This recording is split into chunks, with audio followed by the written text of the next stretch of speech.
Good afternoon. Welcome to Sierra Health Foundation and the Center for today's forum, The Changing Portrait of California's Older Adult Population, Implications for Housing and How We Live. I'm Joan Twist. I'm a Senior Program Officer here at the Foundation. Our co-sponsor for this event is the California Commission on Aging, and big thanks to my collaborator, Sandy Fitzpatrick, the Executive Director of the Commission. Mr. Ed Walsh, the Commission Chair, will provide some opening remarks following our President and CEO, Chet Hewitt, who will speak in a moment. But first, we're pleased to present this forum in partnership with several organizations, most of whom we're very fortunate and pleased to have representative with us. Some of them, and not everyone has arrived, but we need to get going.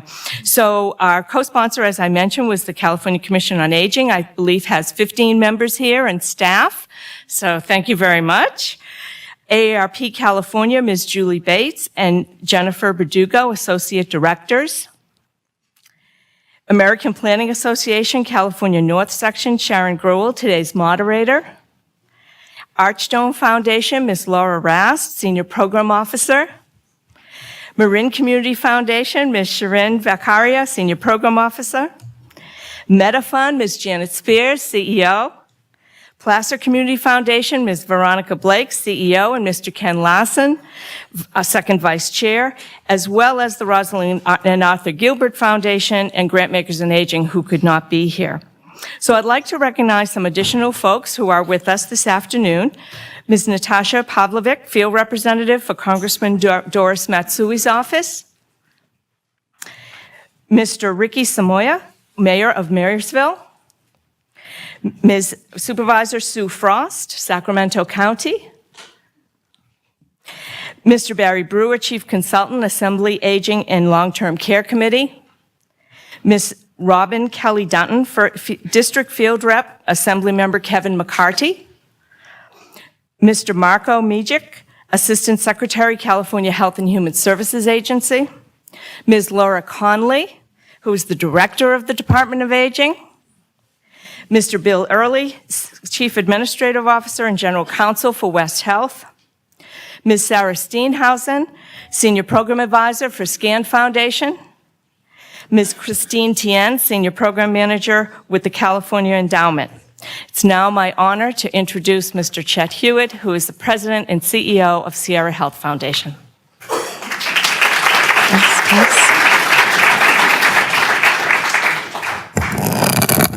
Good afternoon. Oh, come on. Good afternoon. I often say I come from a large family, and we know how to greet each other when we say good afternoon. We're here for a really important conversation, and I'd like just to add my welcome to that which was offered by Joan a few moments ago. Of course, we are pleased to have you all in this room.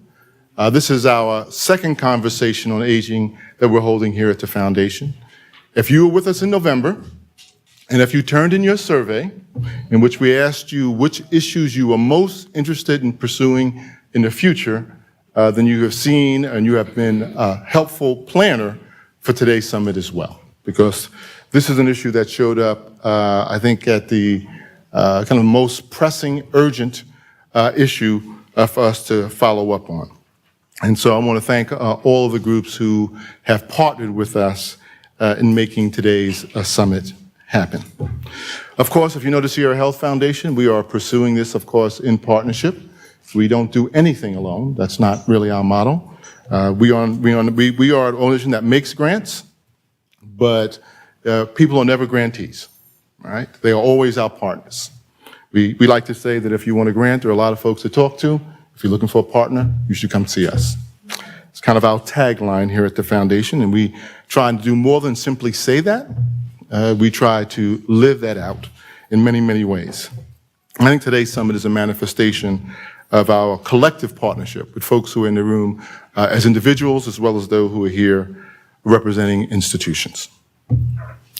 Today we'll start with an overview of the latest research on the social and environmental factors that determine health over the life course, and we will hear about some promising directions in housing, both in urban and rural settings. That's a long and fancy way of saying we have some fabulous, thoughtful presenters who will be sharing their ideas and some of the actions that they are taking to address this issue with us today. In addition, we are a foundation that is focused on the social determinants of health, and we believe this is very much in line with how we think about services and supports across the life course.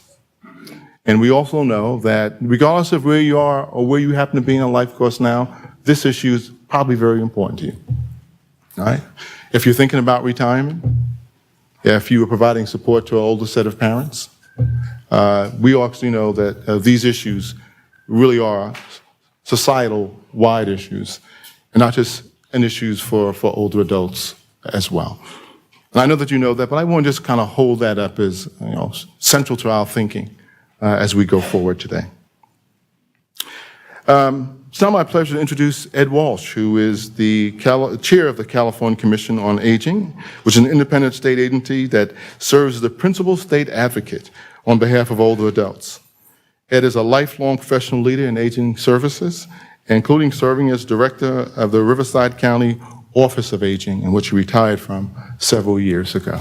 Ed, welcome to the podium, and welcome everyone.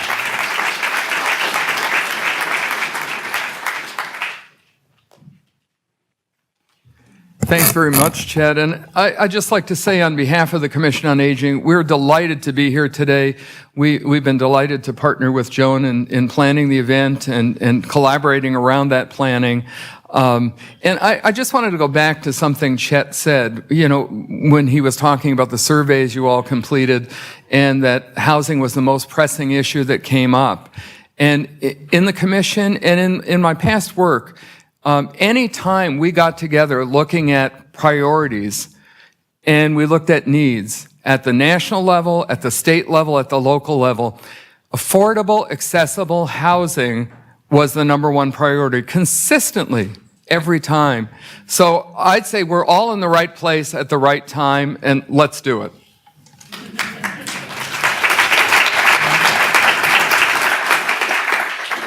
Thanks so much, Ed. We're going to get started here. Our speakers and panelists include distinguished experts in aging research, local and state government, legislation, housing, organizing, and planning. In the audience today are leaders from a variety of these and other fields from throughout California. We have at least 16 counties represented here today. So we very much appreciate you taking the time out of your very busy day to join us. The panelists would love to have some kind of sense of who's represented in terms of just share of the audience. So if you're aging services, could you raise your hand? Are aging related? Okay. Planning? Okay, a few of those, thank you. Housing? Okay, got some of those. Healthcare? Good. Public health? Okay. Any others I missed that I should have mentioned? Yes? Legal services for seniors. Oh, wonderful, legal services. And I had mentioned a lot of philanthropy before. Yeah. Advocacy. Terrific, we need that. Okay, very good. So you have a program agenda, and it gives you the sequence of speakers. After each speaker completes their presentation, if you have a very quick clarifying question, they can take that. There'll be 3 speakers, then we will take a break. After the break, it's going to be short, only 10 minutes. We're very honored that Assemblymember Kalra is going to join us, and he is the chair of the Aging and Long-Term Services Committee for the Assembly, and he will join, and Sharon will introduce him. So I'm going to be very brief in the introduction of speakers because you have their summaries.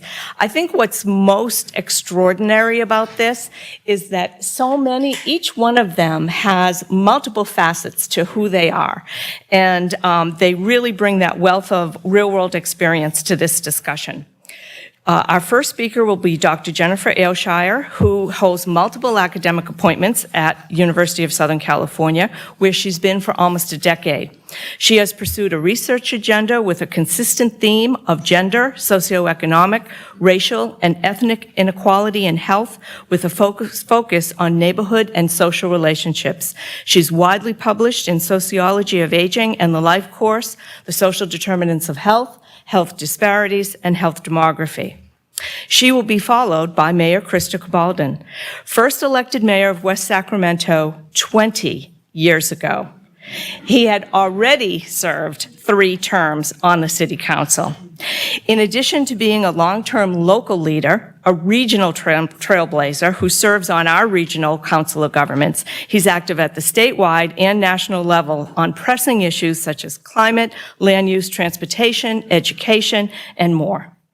Ms. Alicia Sebastian is the Housing and Community Development Director for the California Coalition of Rural Housing. She serves as the organization's point person in the San Joaquin Valley, where she provides technical assistance to localities, community development corporations, and American Indian tribal communities. She's also very active in statewide housing and smart growth initiatives. Ms. Sharon Grewal, who will moderate the second half of the program, has been involved in policy, environmental, and land use planning for over 12 years. She is the director of the American Planning Association California North section, and in her daytime job, she's a policy planner with Alameda County Community Development Agency. So please help me welcome Dr. Ailshire to the podium.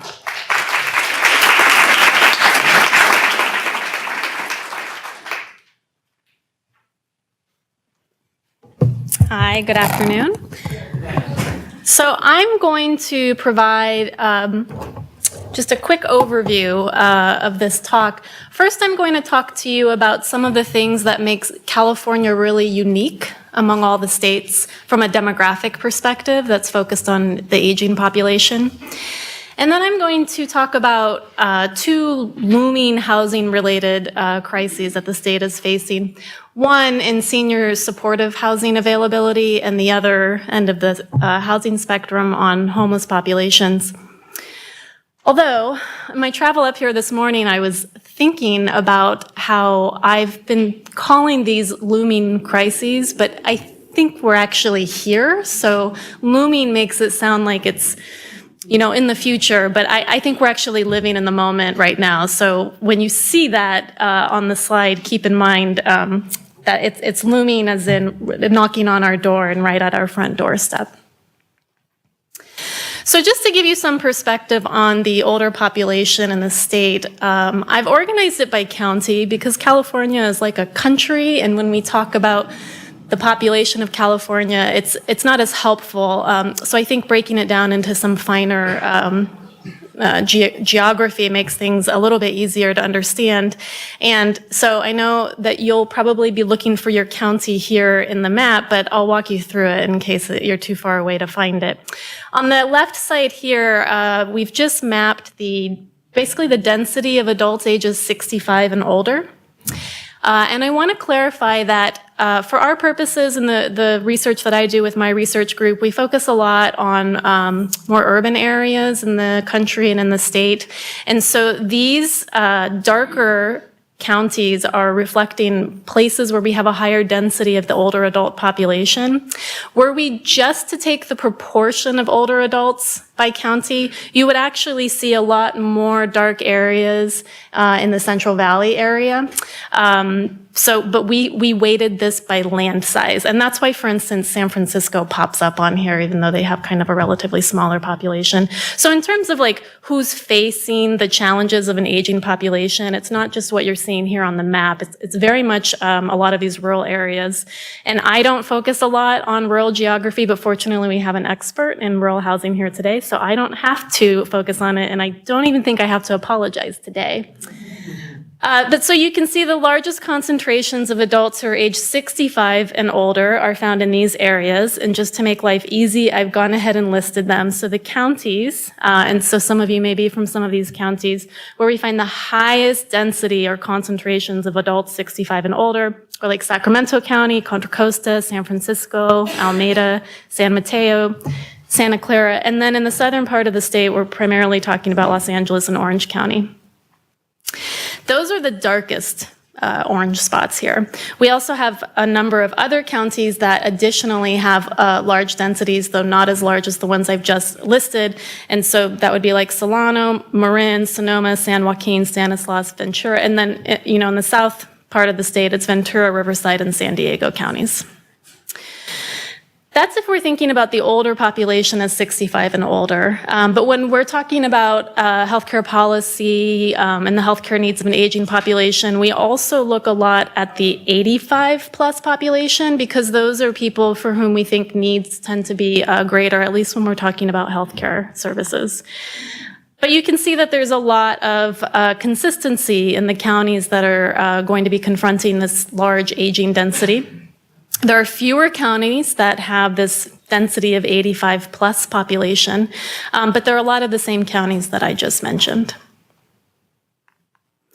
Just to give you a sense of what this is going to look like over time, some people talk about this as a silver tsunami, which I think people thought was unfortunate because they thought there was a negative connotation to it. But I actually think of the silver tsunami as something quite positive. It's an opportunity to completely redefine what aging looks like, right? So I'm personally very excited about it, but we're all a little terrified because we're feeling unprepared for it. But I believe in our creativity and ingenuity to overcome challenges. But just to give you an idea of what this is going to look like over the coming decades, these are just population distributions, and the bottom blue bar, that's people who are age 65 to 74. The middle kind of pink bar is age 75 to 84, and the 85 plus population is at the top in that yellow part of the bar.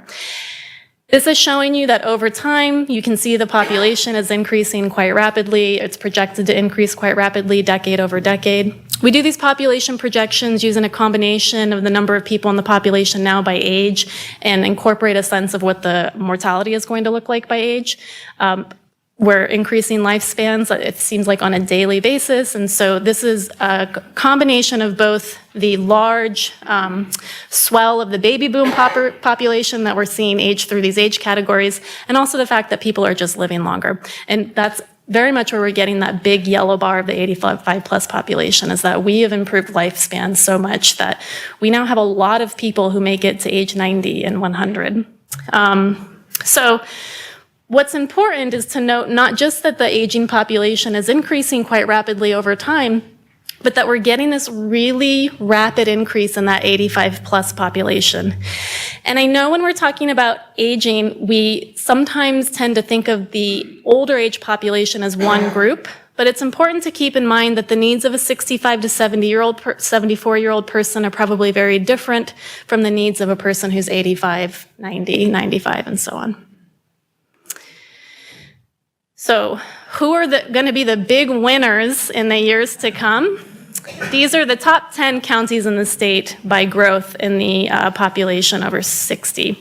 So you can see that growth rates are ranging among that top 10 group from around 150% to 250%. So the big winner is Riverside County, but you can see this is going all up and down the state. So we're starting at Riverside, up to Santa Clara, back down to San Bernardino, back up to Alameda and Contra Costa. And so these are the counties that are really going to be facing challenges in terms of how to accommodate the needs of their aging population.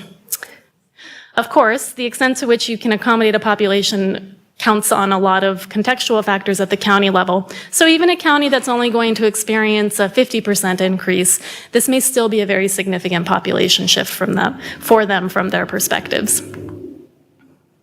Now, one of the real distinguishing characteristics of our state is that we have a tremendous amount of racial and ethnic diversity.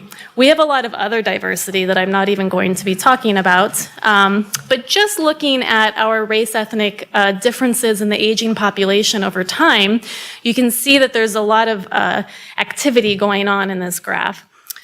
So this is just showing the projected increase in the proportion of the population that's 65 and older for our different race ethnic groups. So there's a dark blue line at the top, and you can see that the relative proportion of the white population that's older is increasing over time. It actually starts to level off somewhere around 2030, and then it starts to decline. That's our only population in the state that sees something like that happening. At the same time, we note that, for instance, the Asian population, which is represented by the black line, and the black population, the Asian population is represented by the red line, and the black population is represented by a blue line. They start with a share of the population that's 65 plus around, you can see, 9 or 10%. That was back in 2010. But by 2050, they're projected to increase their share to, getting close to like 1/4, 1/3 of the population is going to be composed of adults 65 and older. So this is really rapid growth in our Black, Hispanic, and Asian populations. So that by 2050, we actually see the Asian and white population have a similar share of older adults by population.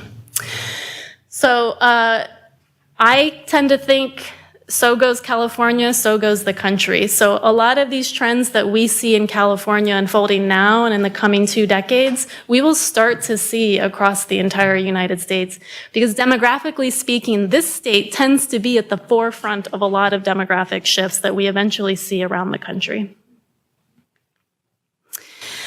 I'm not going to talk about health a lot, but I did want to point out just one measure of health, which is life expectancy. And we think of life expectancy as a demographic measure or a health measure. I also think about it as a measure of equity. There is no greater inequality than the inequality of how many years people get to live. So what I've done here is I just graphed life expectancies for the different race ethnic groups in the state of California for men and for women. So men are in the darker bar, it's always lower. Women are in the lighter bar, we're always higher. So women have a bit of a life expectancy advantage over men. But what I want to draw your attention to is the fact that our group that experiences the longest life expectancy are Asian women. They can expect to live about 89 years on average. The group that has the lowest life expectancy is African American men at about 73 years. That's a 16-year differential. And so again, I can't think of any greater type of inequality than being deprived of 16 years of life. There are a lot of reasons why we see these kinds of race ethnic differences in life expectancy and other health indicators in the state. And I'm going to talk about homelessness in regard to these particular numbers. And that's one of the reasons why I've focused on the lower life expectancy of African American men. Now to our looming or here and now crisis. The first is a supportive elder care housing crisis. As the SCAN Foundation reported several years ago, the state of California only has enough supportive housing capacity, measured in beds, to accommodate about 3% of the older adult population, those who are 60 and older. That's in urban areas. This number is even lower in suburban and rural areas. These numbers are from 2011. We have been updating the numbers in the state, and they haven't changed that much. Because even as we've been adding a lot of senior supportive housing, the population is always growing in California too. So it's hard to make much of an impact without some really heavy lifting in this area. And why am I talking about elder care housing? While most older adults now fully expect to live in their homes and their communities as long as possible and to age in place in the homes where they've lived most of their lives, at some point, there comes a time when older adults will need to move into a facility that can provide a little more care than they can get at home from their family or from home-based help. So even in that case, though, an older adult should still be able to age in their community or at least near, the neighborhoods where their family lives. But when you talk to the children who are helping their parents find a place to live in supportive housing, the quote you would most often get is people in the state of California anyway saying that there really are too few choices for them and none are located in their neighborhood. So my group has been doing a lot of work using some data on licensing at the state level to try to understand where these facilities are located, what kind of growth we've seen in the facilities over time, and importantly, which communities don't have opportunities for people to move into assisted living. So here are some maps again, but rather than mapping for you the density of the older adult population, this is actually mapping that residential care capacity, which is just the number of beds per 1,000 older adults. And the map here on the left is showing this if we're mapping it per 1,000 adults age 65 and older. So at 65, most people don't need supportive housing, but we're projecting this into the future. These are the folks who are going to need it at some point. But if you want to know what it looks like in the here and now, on the right side, we've mapped that capacity for the older adult population, age 85 and older. So you can see actually there are a lot of more rural, quote, rural areas in the state where the capacity is the lowest. So those dark kind of orange-red areas, the dark purple areas, those are places where there really just aren't housing options for supportive housing for older adults. So they have to rely on home-based care or the help of family and friends. So that these are areas where an informal caregiver workforce is going to be engaged. Now, if these are also areas where young people have left due to lack of economic opportunity, then we start to see that we're in a bit of a problematic situation, because these are places where there are not options for people to move into supportive housing. They have to live at home, but they may lack that caregiver workforce. And again, this is a problem at the national level, but I think it's really exacerbated in California. One of the reasons why my group is focused on this is because we have a few cities in California where building new housing, whether it's affordable housing, housing for veterans, for homeless adults, or for older adults, has been met with a bit of opposition. And so there was a change in 2006 to the Los Angeles Municipal Code that relaxed some of the requirements for development of what we just call kind of elder care facilities, so memory care, supportive assisted living facilities. What we're trying to determine is whether or not that's resulted in a growth in the number of facilities that are available in the city. We're going to be scaling this up to look at it at the state level too. And one thing I want to mention, so for those of you who work in housing and development, you won't be surprised to know that elder care facilities are primarily located in areas with higher socioeconomic status. These are places that most people are paying for out of pocket or through long-term care insurance policies. What we have found, at least in the city of Los Angeles and the county level as well, is that these facilities are very unlikely to be located in low-income areas, and so they're also very unlikely to be located in areas where we would find older African Americans and older Hispanics. Of course, not everyone in a low socioeconomic status area lacks the ability to pay for these facilities, but for those people, they don't have an option to remain in their community. So for those of us who study housing in neighborhoods, we know how important it is for adults to remain embedded in their networks. We want them to be able to live in the place where they've built up memories, the place where they attend church, where their friends and family live. But for a lot of communities, the older adults living there, if they do find that they need elder care housing options, they're going to have to leave that community. And that's not an ideal outcome for a lot of reasons. So to put this in the perspective of the state, though, regardless of where we're looking on this map, it's sort of color-coded so you can see differentials by county, but every one of these counties is woefully underprepared in terms of senior supportive housing capacity. So the capacity, if you think about the 65-plus population, ranges from 1% to 7%. So we could only house 1% to 7% of that population today.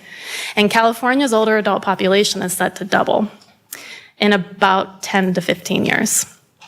It looks a little bit better if we're only considering the 85-plus population, which is the population that's most likely to require supportive housing at this point. But even then, best case, we can accommodate about 50% of that population. Worst case, we're only at 10% in some of these counties. So we think about this as a crisis because, as I said, not everyone is going to be able to remain in their homes and benefit from home-based supportive care. Some people will need more intensive care. If they can't reside in senior supportive housing, the only other option for them is nursing homes. And nursing homes in general are not an ideal outcome for most people. In fact, most of the older adults we're hearing from today have told us that they've made it very clear to their children that they don't ever want to end up in a nursing home. So when we're thinking about planning and housing and thinking about it from an aging perspective, we need to be, cognizant of the needs of older adults, but also the preferences for where they want to live. So they want to live first at home, and if not at home, if they need a memory care facility, for instance, that would be their next preference. And I don't know where nursing homes would fall on that continuum. So I'm going to move away from housing now to the kind of the other end of the spectrum, which is lack of housing. Last year, the University of Southern California worked with the Homeless Authority to conduct the homeless survey. And we did a survey of the homeless population. That's partly how we get the counts of homeless. And so the state and many of the cities in the state saw an increase in the homeless population last year. And just to put this in context, 20% of the nation's homeless population lives in the state of California. So we have a disproportionate share of the homeless population in the state. We have the largest homeless population in the nation, whether we're looking at this number in terms of absolute or relative. And what is becoming abundantly clear is that the homeless population is now an aging population. Or as I like to tell people, the emerging demographic group is usually the older adult group, no matter what you're talking about, because they're just a very rapidly growing segment of the population. But importantly, while the older adult population only makes up maybe a third of the nation's homeless population, we have a higher share of homeless older adults in the state of California. So I think it's important that the state provides an example for how we're going to deal with the fact that our homeless population is now shifting to becoming an aging population. So I'm going to talk about inequity again here, because this is another pretty shocking example of inequality. While African Americans who are 65 or 50 and older make up only 9% of the population in LA County, they make up 45% of the homeless population. This is a major inequality. If we have 9% of the population in the county, we would expect representation-wise to only see 9% then among the homeless population. But to see this big chunk, that blue bar on top, which is so much bigger than the blue bar in the county, tells us that there's a real issue here in terms of who is bearing the burden and the costs of housing problems. And while I'm only showing you data for the county, I suspect that this is going to be true across much of the state. And this is the kind of thing that you might not see in other states, but again, this is part of California's unique demography and geography, that we have a very diverse population. We have one of the largest homeless populations. And so this may be the only place where we can see this kind of inequity playing out. I also want to mention that prior to this slide, I've been talking about older adults really in terms of the 60 plus, 65 plus, 85 plus population. So why are we talking about 50-year-olds here? Because homeless experts have estimated that when you're living on the street or you're unsheltered, you age at a faster rate, that you age, maybe you're 10 years older than you would otherwise have been. So these 50-year-olds, it's really an approximate lower bound age. It's difficult to calculate life expectancy for homeless populations, but to the best of their abilities, people have determined that it's about 65 years on average. That's a very low life expectancy for the United States in general, and it's certainly lower than any of the other demographic groups that we would be looking at. But as I showed you that variation before in life expectancy, the way I really think about this is if, for instance, the life expectancy of an average African-American male is about 73 years on average, if they're homeless, you should probably subtract 10 years from that. So this is another form of inequity that we're facing in the state that's increasingly becoming a problem for aging older adults.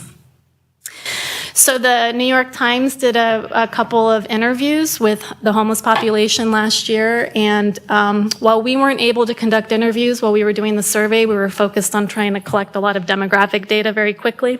I wanted to just read you a couple of the bits from the interviews with these people on the streets, because what's really worrisome for us is that to age is to face a lot of challenges. To live on the street is to face a lot of challenges, and at the intersection of those two is a very challenging life.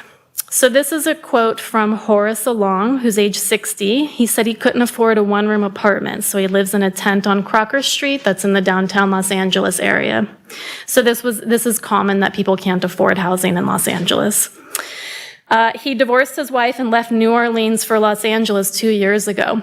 California, we talk about it as a destination state. It is a destination state for people who are homeless as well, having to do a lot with our weather, but also other conditions. So it's something that we should think about. We're attracting people we're attracting a lot of people in every sector.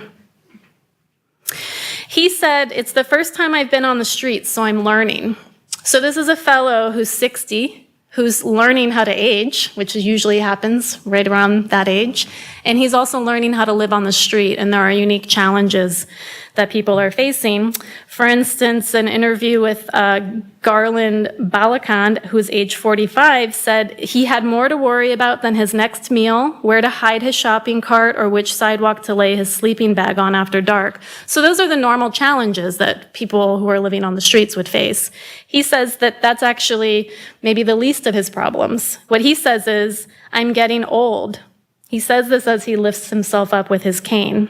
"I don't want to go into one of these shelters. I don't want to get some disease." So older adults think about their health a lot, and the health needs when you're living on the street are only compounded. So this is that intersectionality between being without housing and also facing aging. So these older adults who are aging in the streets are going to face a unique set of challenges. Unfortunately, most of our services and programs and policies directed at the homeless population are not really designed to meet the needs of an aging population, because previously there really weren't a lot of older adults in our homeless population. So we have to very quickly pivot and think about how we can meet the needs of a growing older adult homeless population. One of the things that we should think about is why people are homeless. So I think that when we think about homelessness, we have an idea in our mind of who these people are and why they're homeless. This picture of this woman, her name is Sylvia Welker. She's 70. She was evicted about 5 years ago from her home in Lancaster, which is in the very northern part of the county.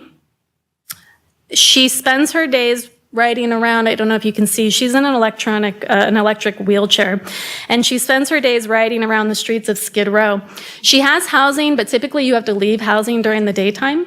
She can't go back to charge her chair until she's got only 2 or 3 bars left, so she rides around all day to run the chair down. She needs to be able to get back into the shelter to charge her chair so that she can elevate her leg, which she injured in a car accident. And that's one of the reasons why she's experiencing homelessness. But so she rides around Skid Row all day. And she says, "Skid Row, it's as sad as you can imagine. You literally have to live here to see how sad it is." Now, she has a room at the Center for Homelessness on San Pedro Street, but she's been told her program's about to end, and she doesn't know what she'll do next. So these are just stories of a couple of older adults who are facing living on the street, and I think they're just these brief quotes from them really get at some of the challenges that they're facing as older adults. So when we look at this 50-plus population and we think about why are people homeless, we usually think it's about eviction or foreclosure, right? They lost housing. But that's less than 10% of people who are saying that's the reason why they're homeless. A lot of the narratives around homelessness center around people being released from jail or prison and not having housing when they get out. But again, that's only around 10% of people who say that's the reason why they're homeless. Some of the other common narratives have to do with drugs and alcohol, mental health problems, or health issues. Still, not that many people are citing these as reasons for being homeless. When we think about the kind of social safety nets that can catch people, we sometimes overlook the importance of family and friends. There's, a non-trivial number of people who say that the reason why they're homeless is because they didn't have anyone to turn to. But this bar that I don't know if you can quite make this out. About 40% of the people said that there was some issue with family. They got divorced, someone died, they had a falling out with friends or family. It's rooted in these personal relationships and that they lost housing as a result of that. But really, the majority of people are citing unemployment issues and financial reasons. So again, I think we have to pivot a little bit and rethink what a homeless person looks like. It's not necessarily someone who had drug and alcohol dependency or was incarcerated. What I've been telling people is homeless people are just like you and I, but they don't have housing. And I'll just leave you with one quick thing if I have a minute left. When I was involved in the survey, I asked them to add a question on educational attainment, which they had not previously asked, and I was glad that I did, because 2/3 of the homeless older adult population have at least high school level education. 1/3 of them have some kind of post-high school training, including people who have college degrees. So I think it really underscores the point that this is no longer a select portion of our population. These are fellow Californians who fell on hard times and ended up on the street. And now we have to do the work to try to get them back into housing and back into supportive situations that can help them age well. Thank you.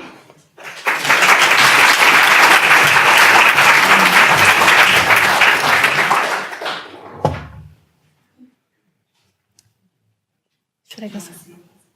Yeah. We have time for some quick questions. I have a question. Did you look up, a lot of older adults are homeowners in various income levels, and only about 5% of the housing has universally designed safety and health issues. Did you look at sort of older adults staying in place, aging in place, and sort of where some of the supports they need, including retrofits, and, that's a huge part of the population. Yeah, so his question is about people aging in place but needing some home modifications in order to do that. We are doing a little bit of work looking at that, and I have a colleague at USC who does a tremendous amount of work on home modifications, so it's more his area of expertise than mine. But I will say that not everyone can get home modifications. They're very expensive, and they're not that intuitive. So we're starting now to see some programs to help people finance home modifications, but also to even understand what kind of home modifications they might actually need. If we can get homes modified, we can have people live at home a little bit longer, hopefully. But home modification use is not as common as we would like for it to be, certainly. And we have a Fall Prevention Center of Excellence at USC where we've tried to produce educational materials for not just older adults, but also people who create senior housing and family and friends to try to help people understand how home modifications can help people continue living at home. But of course, this is limited only to homeowners because older adults who are renting have very little opportunity to modify their place of residence.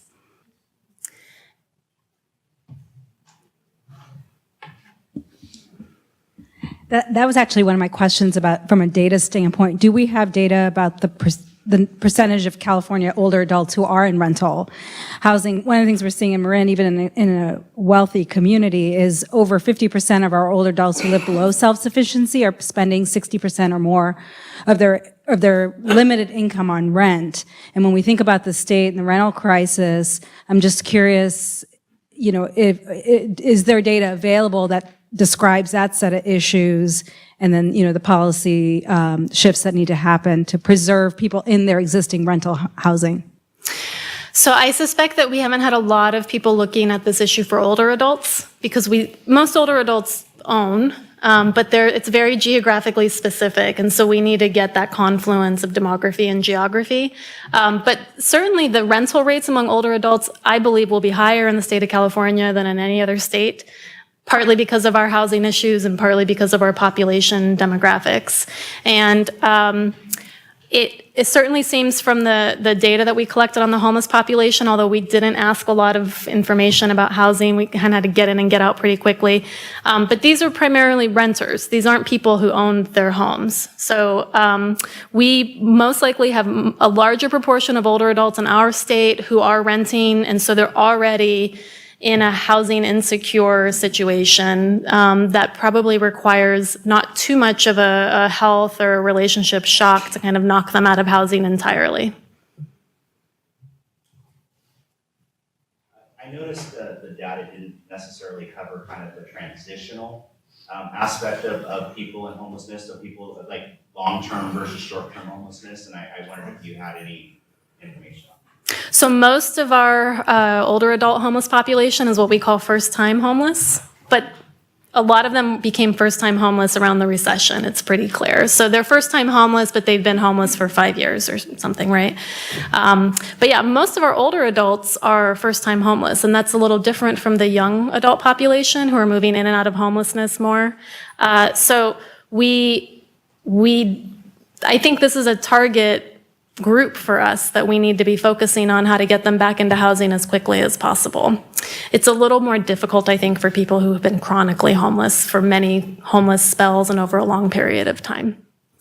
But I will say, again, I think the data that we have for Los Angeles and potentially some of the data from San Diego and San Francisco are probably some of the only homeless data that we can look at in terms of looking at older adults, just because we have these big populations. I think other cities wouldn't be able to drill down into the details about their older populations as we can here in California.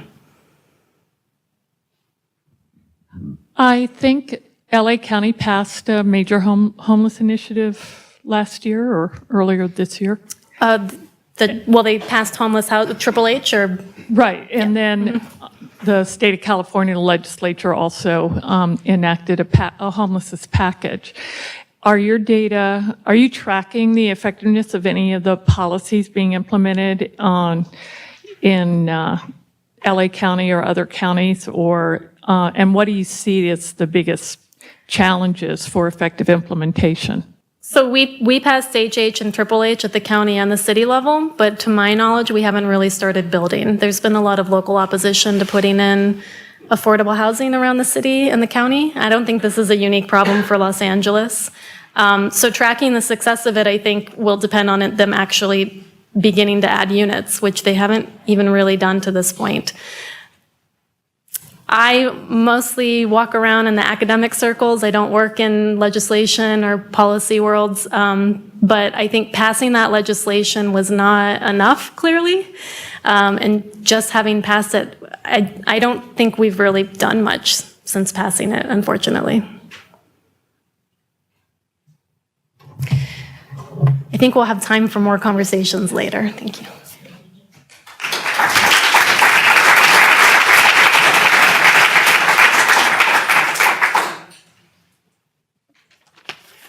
All right, so I'm Christopher Cabaldon. I'm the mayor of West Sacramento, California, and I just want to warn you, there will be several points during my remarks where you'll say, he couldn't possibly have said that in public, and it will be true that I had. So expect an unorthodox, heterodox presentation around the set of these topics, in part because of the 20 years I've been at this work, understanding some of the underlying forces and dynamics that sometimes frustrates our best intentions, our best research, our best studies, and our best advocacy work. So the city I am the mayor of is a smaller city, right? You can see it from here, actually, on the other side of the river. But we incorporated 31 years ago. We've been there for 150 years, since the gold rush, as one of the poorest city in this county, in Yolo County across the river, and one of the poorest in the region. Also one of the oldest in the region. The old industrial, other side of the river, and other side of the tracks community, which has experienced a transformative renaissance in the last 15 or 20 years. In which we're now both all what we were before, plus the hip, smart growth town at the center of the region as well. But we're a city that was divided by lots and lots and lots of transportation investments that were great they sounded great when we built them, freeways, rail lines, ports, and what have you. But they divided the community repeatedly. And as a result, we've been trying to create a new place with the same people while preserving the sense of small town community and connection, but also changing the sense of small town community and connection beyond what it used to be, when small town community and connection meant the people who were involved in the Rotary Club and the Chamber of Commerce and Ducks Unlimited. So the challenges of that integration are bring together all the challenges and all the opportunities that diversity presents in a community like ours, and aging is certainly one of them. And we started in this work unintentionally. We began to do some redesign of our community spaces around as an example, our main avenue, West Capitol Avenue. It's the key boulevard in our downtown. It's a downtown that never really existed, but we all pretended that we had a downtown that we were bringing back to life. And so we were focusing on redesigning the streetscape in order to promote the development of more, high density housing and more retail and what have you, sort of typical smart growthy stuff that we were doing 15 years ago. And as we were doing the workshops, someone said, I can't cross this street. It's 6 lanes wide, and everyone's coming so fast, and the light doesn't change for very long to walk, so I just can't cross. And that's why I don't go there. Now, none of our consultants had told us that. They had said, put flags on the light poles saying, West Capitol is back, or, repaint the trash cans, or what have, give it a cool, cool acronym name or something. But not the human element. And I think at that moment, what awoke for a lot of the folks in the policymaking arena was the notion of human-centered planning, which we talked about, but it was really more mechanical, that really looking at these spaces from the perspective of people actually wanting to use them and choosing to use them, not just their physical capacity, but their sense that it was crossable, was really critical. About that same time, SACOG, our Regional Council of Government, had launched a redesign of the way that it was allocating funding to promote more walkability and more smart growth and more livable places. But this was during pre-recession, and that move was a battle between folks that supported environmental sustainability and to some extent social equity on one side, and others who thought this was a plot of the United Nations Agenda 21 initiative. And so at the regional scale and in the community scale, there were battles around, nobody wants to buy anything but a 5-bedroom house in a suburb on a cul-de-sac. That's what everybody wants. Look at the data. That's what they're all buying. All right, so this was the folks were saying that. So don't build any more apartments. Don't build any denser housing. Don't build housing around anything else. Make sure housing is fully isolated from anything that might have any noise or anything else, because that's what people want. And those of us on the other side were saying, hey, we haven't built any of the other stuff, so nobody knows what the options are. All we have built in our city is 5-bedroom houses on a cul-de-sac in the middle of a suburb. And maybe if we built something, people would choose to use it. And we were at an impasse. And it was the advent, to some extent, of AARP's livable communities work and others that brought a sort of another cavalry to the fight. I've described this as, if I'm a Lord of the Rings fan, there's this one big scene where the elves are coming down the hill, and that was kind of the senior community saying, no, we want this. Because prior to that, everyone said the people who don't want this are seniors, right? They want peace and quiet. They don't want anything happening in the community. So this idea of density and where you might live near a bar, so nobody wants that, and especially seniors. And so when folks spoke up for themselves, and particularly when AARP and our colleagues in the network of livable communities started to put frameworks together based on a lot of the work that folks in this room have done, research and program-wise, when folks had a language to talk about sustainable development and growth in a way that was not about just climate change and the environment and social justice in an abstract way, but really about a community that had been stereotyped as being absolutely opposed to any sort of change whatsoever, the tide shifted. And so when the AARP Network of Livable Communities launched, we were I think we were the second one in California after San Francisco. We were the first in the state to finish our plan in order to essentially use the metrics and the ideas and the use cases of seniors to rethink how we do everything in the city. Now, when we signed up for the network, and as I said, we were the second city, the AARP team came and met with me and said, okay, here's how you do this. You appoint a steering committee, essentially, of seniors to guide this process, and they'll come up with an age-friendly plan, and then you'll implement that. So that's not how cities actually work. We used to have a Commission on Aging, and I said, look, as we launched this age-friendly network, the first thing that we are going to do is destroy, eliminate, wipe off the books the Commission on Aging.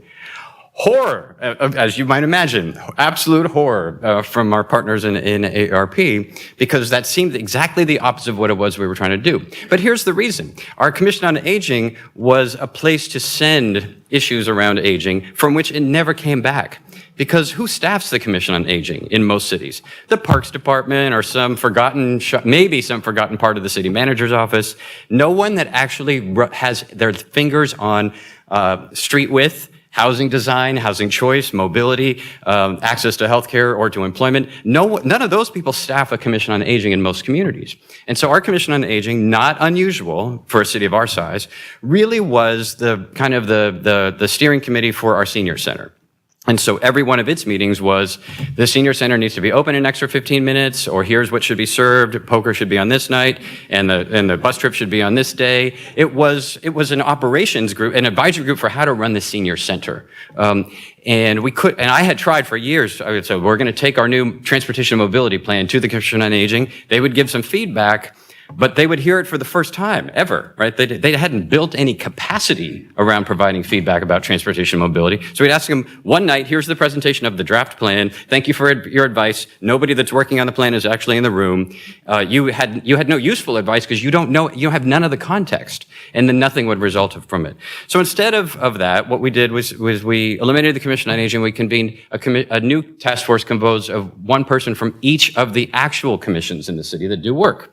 So the Planning Commission sends a rep, the Transportation Commission sends a rep, the Parks Commission, the Environment Commission, so on and so forth, for the purpose of bringing those topic areas to the age-friendly conversation and back. So that at every single meeting of the Planning Commission, someone's there that's embedded in the age-friendly task force in addition to the key staff that work on that process. So that group worked hard with a lot of survey data, community workshops to develop our age-friendly plan in order to redesign everything that we do, not just everything in our policy document, but the way that we actually work and operate city government on a day-to-day basis. And the result was a plan that focused very much on housing, and supported what we were already doing in the housing space, and also very heavily on mobility and on volunteerism and several other areas. And the housing piece, I think, in particular, was critical for dealing with this NIMBY question. And instead trying to redefine this notion around, I don't know what you would call it, Silver's Yes in My Backyard or something. I don't know, but to create a different sense of this. Now, I will tell you one of the challenges that we've had throughout this process, and it related back to this Commission on Aging question, was I've only been over 50 for a few years, but I remember growing up with my grandma, we mostly we watched Wheel of Fortune and a couple of soaps every day on the recliner. I biked here, and I'm living a completely different life. Now, when we try to engage seniors in our community, and in this process in particular, we had the folks who were already involved in the Commission on Aging, but others didn't want to participate. Like when we asked the Planning Commission, send someone, and I thought it would be somebody who had some background in this topic area, that none of them wanted to do it. And I would, take them out to coffee and say, why didn't you volunteer for this? Well, I'm not really a senior. Well, okay, aren't you? You're 68. I mean, and the one that you nominated to go to the task force is 28. So, you're probably the closest thing. And I realized that, and this felt, so I'm a gay dude, and when I first, this felt like coming out, like I was like people were living in the closet around being seniors. If they did not have the vector of challenges that we use senior as a code for. So when we say senior to somebody, no, but I have mobility and I don't have that health problem. I don't have that health problem. Senior is so loaded with this sense of deficit that folks that don't want to acknowledge that. And so it's been incumbent on us, and I'm going to invent a brand new term right now, to develop some gradar to identify people who are seniors that are unwilling to come out of the closet. And keep wanting to tell me that 80 is the new 40 and what have you, because we have to design for the full senior population. One, because that is the population. It represents all of that diversity, the challenges, and also those folks who are either don't have those challenges or are going to push all the way up to the limit against them. But also because I need the political constituency. The 80-year-olds who think that they're 40, they vote. And just like Social Security and everything else, I need the entire senior constituency, not just those who feel the most vulnerable, to feel vested in what we're doing in the age-friendly space. So as we began to implement the AARP plan that we developed, we really tried to focus in these areas and create initiatives and solutions that felt exciting and hip and cool, and that were not universal. This is one of our design principles. We are not trying to do everything universal, but that served a broad audience. So let me give you a couple examples. Mobility was one of the key issues that emerged from all of the engagement process that we did. And you imagine today in Bright, one of the older parts of our city, if you're 70 or if you're 40, you have to walk 7 blocks to get to the closest bus stop, maybe in 100-degree heat, maybe in the rain. You walk 7 blocks, you get there, you wait 30 to 45 minutes because the bus runs every hour or so. Then you get on that bus to go to the recreation center or to the supermarket or to the high school to volunteer. It's That's 3 miles, but it's an hour and a half bus ride. So you really have to want to go to that place. And either you don't go at all, which is what most people do, they just don't go. They stay isolated and inactive, or they call paratransit, and it costs us $40 a ride. So instead, what we developed, we said, look, what is there a way for us to merge transit and Uber and Lyft? So that's what last week we launched a microtransit service that costs $1.75, and you can go anywhere in the entire city, and it comes within a block of where you live and takes you to a block of where you're going for $1.75 in 5 to 8 minutes. Which you can order on a smartphone or by a regular telephone call. So trying to combine the affordability of transit with the on-demand customized service of ride-sharing. It's a pilot, but it's an important way to try to, and the branding is cool. It's a Mercedes van. It's not paratransit. You're not picturing yourself hopping into a paratransit van. You are a cool person with your sunglasses getting into a Mercedes van and going exactly where you want to, when you want to, and how you want to go. We just launched electric assist bikes, which I didn't think was going to be a big deal in this community. And we've talked about electric assist scooters. And I mentioned this at the AARP Livable Action Team last week, thinking everyone was going to say, that's a horrible idea. And then the one person in the room says, I rode those last week, I love them. And it was Nancy McPherson, the head of AARP California, who was in love with these electric assist scooters. And it was, even though I just told you what I think about the 40s and the 40s, the new 80, or 80s, the new 40, even that surprised me. And it's going to have to start surprising us less and less and less. The interest in a wider array of mobility options for folks in our communities. The second area was civic engagement. Because just as we wanted to make sure that the way we engage on the process didn't overweight the users of the senior center as though that was the entire set of issues and concerns in the community, that's true for more broadly. So we have contracted, we and the city of Paris, France, are the two pilot cities for a project called Zen City, which uses artificial intelligence and social media analytics to try to hear what people are actually concerned about and talking about, not at the individual level, but in the aggregate level. And we can look by age in the community without only hearing the 8 really angry people who hate poor people in public transit, but to hear the broader community, even if they're not answering our questions, so we can hear what folks are really talking about. And then second, earlier this week in San Francisco, we incubated a startup, and together we're launching a new volunteer matching app that's based on the fact that seniors in our age-friendly process said, this is a key problem for us. Either we can't find volunteer opportunities in the community, or if I raise my hand and say, hey, I have a little time, I'd volunteer, then you're like drowning in volunteer opportunities from people who want to use your time. And so this was a key issue in our community, so we've worked with a startup to develop just in our city, but will be a product we hope will go statewide and national, called GovRock, that helps to connect not just seniors, but it's with seniors are the design element in mind. And it's because, as I said, with that street redesign, I used to say we were thinking of seniors, of ourselves as like canaries on the coal mine. That's just not a very positive way to think about us in terms of as a way to design, but in the same way that curb cuts designed for ADA compliance are really critical for all sorts of cyclists and other folks, and so simply making that change for having a use case for ADA changed the nature of the walkability of our communities. So at the end of the day, we're trying to make these changes, and one thing I want to leave you with is that we're really focused on changing the conversation and the journey of this at the same time. And I mention this because I've fought, at least in privately, with many of you about things like accessory dwelling units, about the process of how to get there. Because for so many of us that know what the answers are, we want to get right there. We know ADUs are going to solve, add this much to the thing, and therefore there should be a state law that mandates it. And I've been on both sides of this equation, and I'm only using ADUs as an example, but because of 2 reasons. One is I don't have the luxury of waking up in the morning saying, what is the research telling me are the highest priority issues in my city today? And now here's the 10-point 5-year plan that I'm about to implement, and I'm going to start today on point number 1. I have 0 discretionary funds, so that's just not an option. Instead, what I'm looking at is, I just see there's a NOFA out for a cap and trade program for affordable housing, where all the points are based on how many emission reductions you're going to get out of it.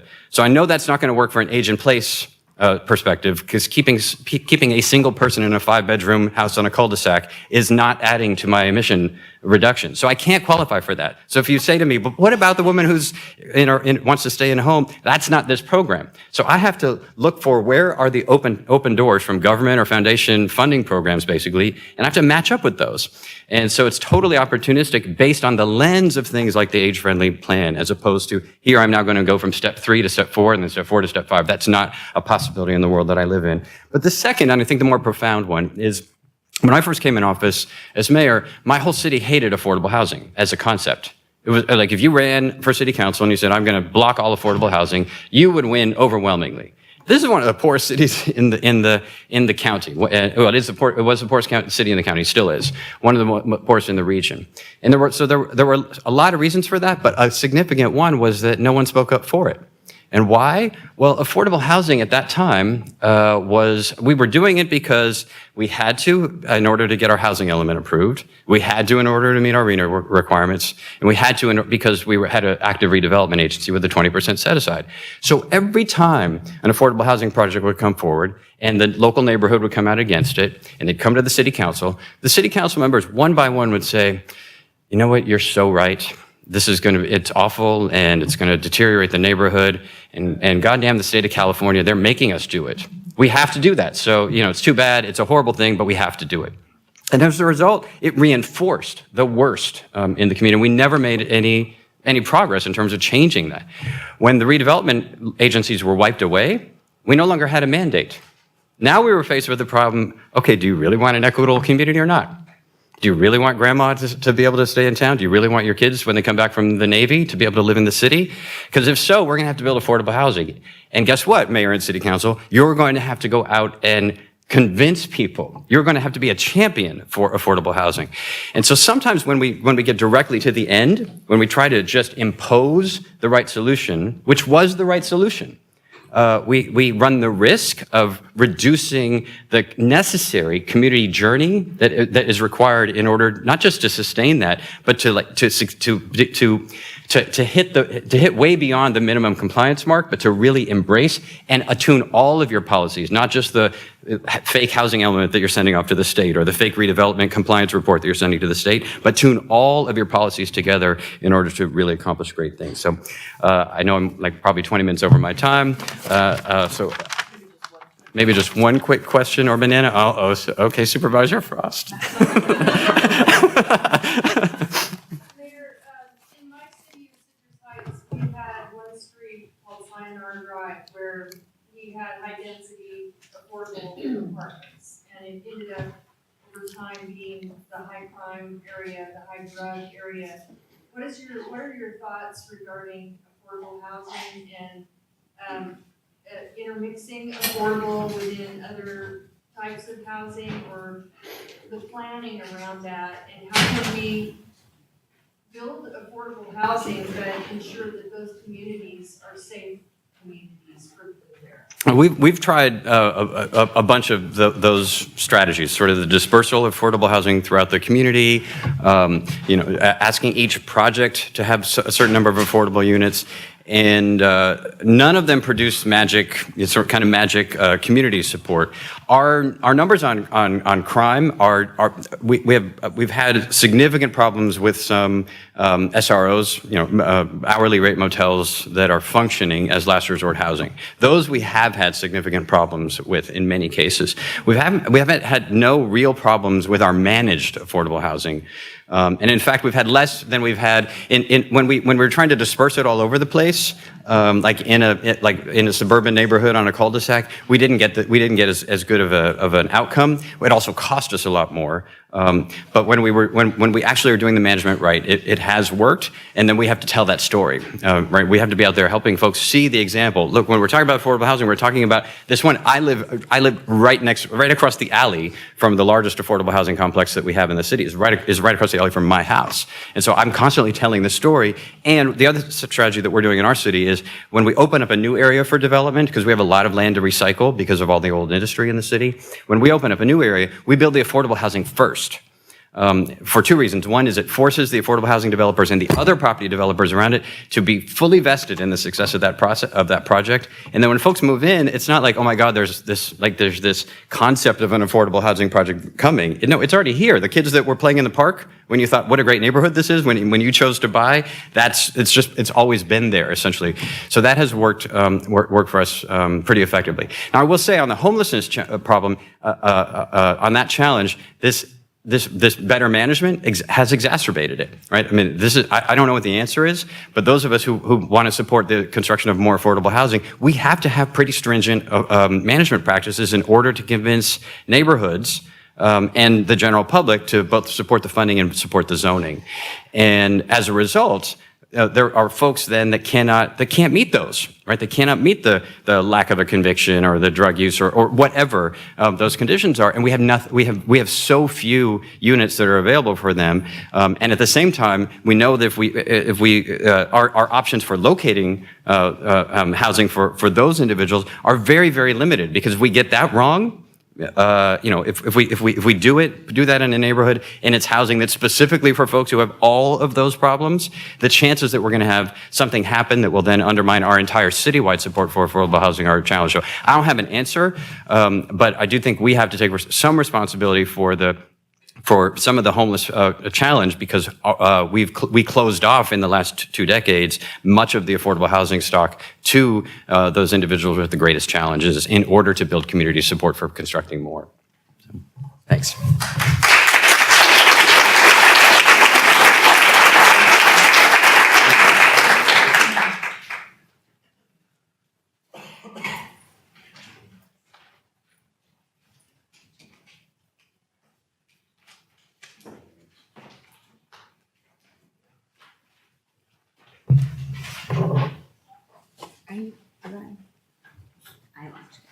Thank you.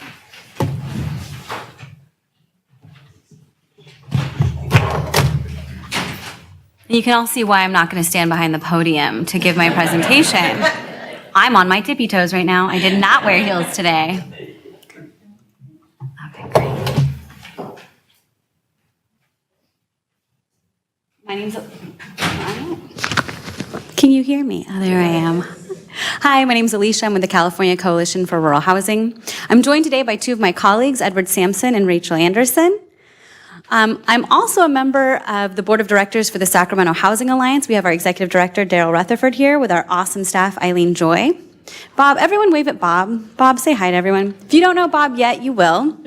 Bob is one of our partners with the National Community Reinvestment Coalition. A lot of the work that my organization does working with older adults is in partnership with NCRC. And a lot of what I'm about to talk about today is based on that partnership, and also this really great new study that they just came out with about aging in community, which you can find online. Now, I'm going to talk very quickly because I'm standing between you and break. I got to keep us all awake. Also, I'm going to cover a lot of information. I do promise to end on a positive note. No matter how I start off, I promise we will end on a positive note, and we will end at a break. But also, there's a ton of stuff I'm going to talk about. I encourage you to not take notes. Instead, just hang out with me for a little bit. Everything I'm going to talk about, this study, all of these resources are all going to be online later. Great.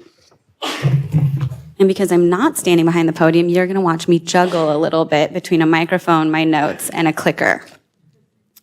So the California Coalition for Rural Housing is the oldest nonprofit affordable housing advocacy organization in the United States. Our members are predominantly nonprofit affordable housing developers and other advocates who are actively engaged in rural communities, farm worker communities, and American Indian tribal communities. In addition to doing advocacy and policy work at the state and federal level, we also do research, technical assistance.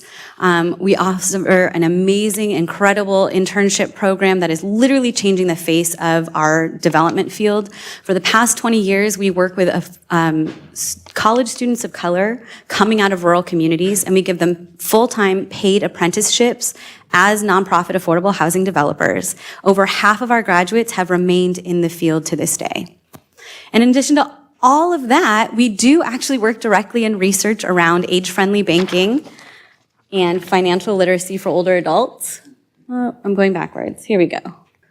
And we also do work with older adults and around fraud prevention, and we work specifically with older adults living in affordable housing communities in rural areas. And so when we talk about rural communities, it's good to keep in mind, kind of like what was kind of alluded to earlier today, almost 1 in 5 older adults living in California live in a rural area. And so that brings us to the next piece, which is what is rural? Because I'm doing a terrible job with this juggling, man. All right, we're going to do this. We're going to make this happen. So in the state of California, we have, I want to say, last time we counted 14 different definitions of rural just for state programs. That's not counting all the federal programs. We have the non-metropolitan counties, which we all pretty much understand, like you think far north communities, kind of along the Oregon border. A lot of the programs, when we talk about housing programs, are specifically looking at communities with populations of 40 to 50,000 people, and they're not next to or near urban areas, which leaves out a ton of very rural communities with very small populations that happen to be just too close to the wrong census tract. When we think about our rural communities, a lot of our members are actively engaged in the Central Coast. We work in San Joaquin Valley, I think the far north in the Sierras. We work a lot in desert communities, so think, outside Joshua Tree. But we have members, we have rural communities in the Bay Area, in Southern California. California is much more rural than I think we think it is. And then there's all of these rural in nature. So something that wouldn't qualify as rural are actually really quite urban. I think a lot of communities, like in the San Joaquin Valley, we think of like the city of Merced. It's a city, right? People sometimes think Fresno is rural. If it was in any other state other than California, it would be a much different kind of conversation. Also Inland Empire, or even locally, we think of Redding as pretty rural. It doesn't qualify. So today, though, for our purposes, we are going to talk a little bit about the rural in nature as well as the strictly rural. Let's see if that works. No, I'm still failing at this. Thanks, guys. This is fun. So when we talk about aging and community in rural California, we think of all the normal things we just talked about, all the challenges that face us in aging and community in more urban areas, and then we make it tougher. We make it that much more challenging. So if we're looking at 90% of adults who want to age in place and age in community, and then we think about 80% of adults who are actually homeowners. In rural communities, we have much higher percentages of the population that are older adults. We have much higher rates of home ownership. So we have many, many more folks who want to stay in their houses in communities. And when we think about these homes that are only 1, or as Bob mentioned earlier, up to maybe 5% that are actually able to accommodate aging in place, think of that now in a rural community that's super isolated. There are barriers to access to health and housing, to health care accesses, or fewer services in general. I think of my own parents. I grew up in Mariposa, which had 0 stoplights. My parents decided that they wanted to plan for aging in place, so they moved to the other rural community next door that actually had stoplights. Now they only live 10 minutes from the main highway. My father and my mother, my mom's 65, my dad is 76. They're those like Gradar people where you're like, how old are you? They're super active. They're planning it all. There was still a medical emergency. We had to call an ambulance. The ambulance could not get to my parents' house.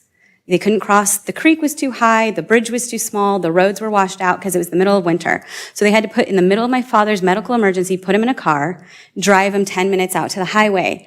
When they got to the ambulance, there are no urgent care facilities that were open or able to offer the care that he needed. So we drove 45 minutes to an hour to Fresno, to the San Joaquin Valley, to get him those services. And that's the personal individual issue. And then you think of that systemically. So it's difficult to connect the health services to the housing at the systemic level because of these distances or the geographic challenges, or because there are smaller populations and there just aren't the same services available. And we can't talk about challenges about aging in place or aging in community for older adults until we talk about the challenges facing rural housing. So again, it's very similar to the things we see in urban areas, and then just a little bit tougher. So one, just in case there was any question, yes, there is a housing crisis in rural California. I know it seems maybe it's relatively more affordable in some areas, but when you look at incomes, it's still just, if not more, unaffordable for folks living in rural communities to access housing. And then you get into these, and so we are seeing the same rising rates of people experiencing homelessness. It's even harder to track in rural communities because a lot of folks are able to camp or live in their cars on side roads. Folks are smaller networks and communities, so they're more likely to sleep on couches and bounce around from friend to friend. So we have increasing rates of folks experiencing homelessness in rural communities. And then we think of like impacts of tourism. So we tend to think of rural as kind of, as I'm describing it, you think San Joaquin Valley, but we also are talking about places like Tahoe or the Central Coast, Carmel Valley. So this is where there are really high housing costs. There are also tourist impacts. So if there are any units available, people are going to use them as vacation rentals or Airbnb, short-term rentals. And then we're also talking about this incredible need for agricultural housing in our rural communities. So when we think of agricultural workers, we often think of like migrant workers. It's like this story that's been told to us for a really long time where like they're only here temporarily and then they leave our community and they go somewhere else in the state or across the United States.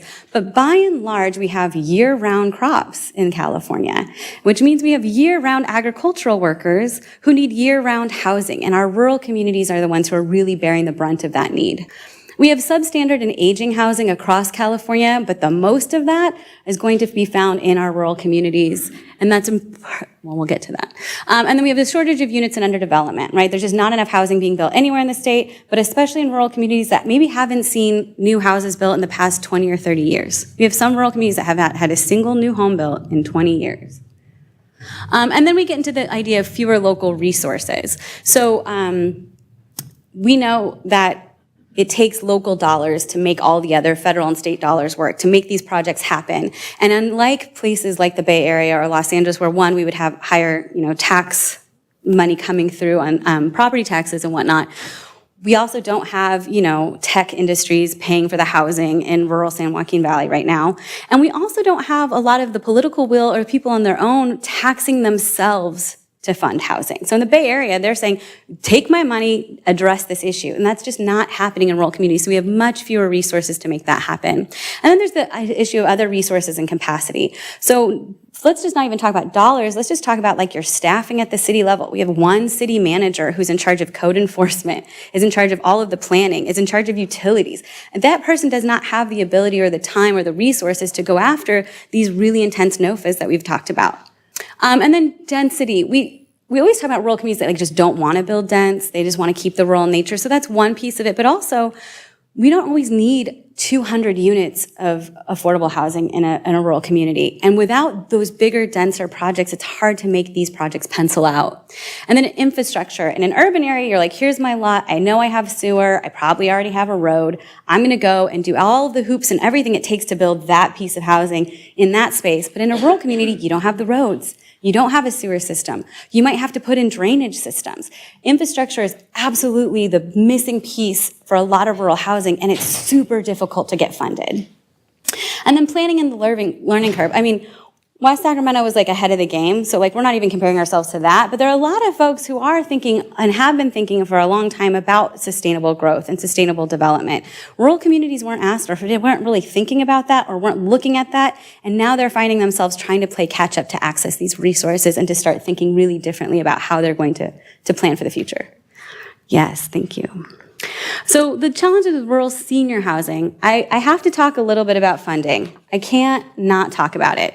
When I talk about affordable housing, I tend to talk about subsidized housing. The market has a role to play, and we'll talk about an exciting opportunity there, but we're not going to be able to build ourselves out of this. There are going to be some folks who need that subsidized housing. And so with that, we are dependent on the local dollars that I talked about, but those federal and state sources. And what we've seen in California is a loss of $1.5 billion every year in federal and state funding sources. So even though we've had some successes, we're starting to see these programs pass through and get some more dollars, those are still going to be, they're not here yet, and they're still just a drop in the bucket compared to where we were before. Another interesting piece also, when we talk about the lack of funding, we had one funding source, for example, a USDA 504, which is specifically for the rehab of rural housing units. So to help people stay in their homes, to make sure people had a quality house while they were aging in place. We have a lot of folks who can only live in one room of their house because there's not proper insulation. We have rural communities where folks don't have running water. This is a critical funding source that's definitely not survived the changes. Also, ahead of the federal tax reform, we saw a 45% decrease in tax credit investments. I don't want to get too wonky here, but tax credits are really critical public-private partnership that help give you the capital dollars to build your projects. And when they saw that tax reform was coming, they said, we don't need these tax credits. We literally saw investors pull their money out of projects they had already committed to. And I'm going to tell you right now, it happened more in rural communities and San Joaquin Valley communities and those rural and nature areas than anywhere else. I told you guys we were going to get dark for a second, but I promise we're going to go higher. Oh, another issue is this shifting focus. So we're dependent on these dollars. We're going to build what we can get dollars for.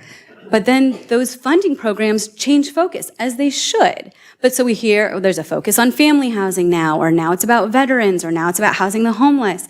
Well, newsflash, seniors and older adults are a part of every one of those population targets. They're the most vulnerable members of each of those population targets. We mentioned a little bit about cap and trade. So this is the biggest state, one of the biggest funding sources available to develop affordable housing in the state, but it's about getting people out of their cars.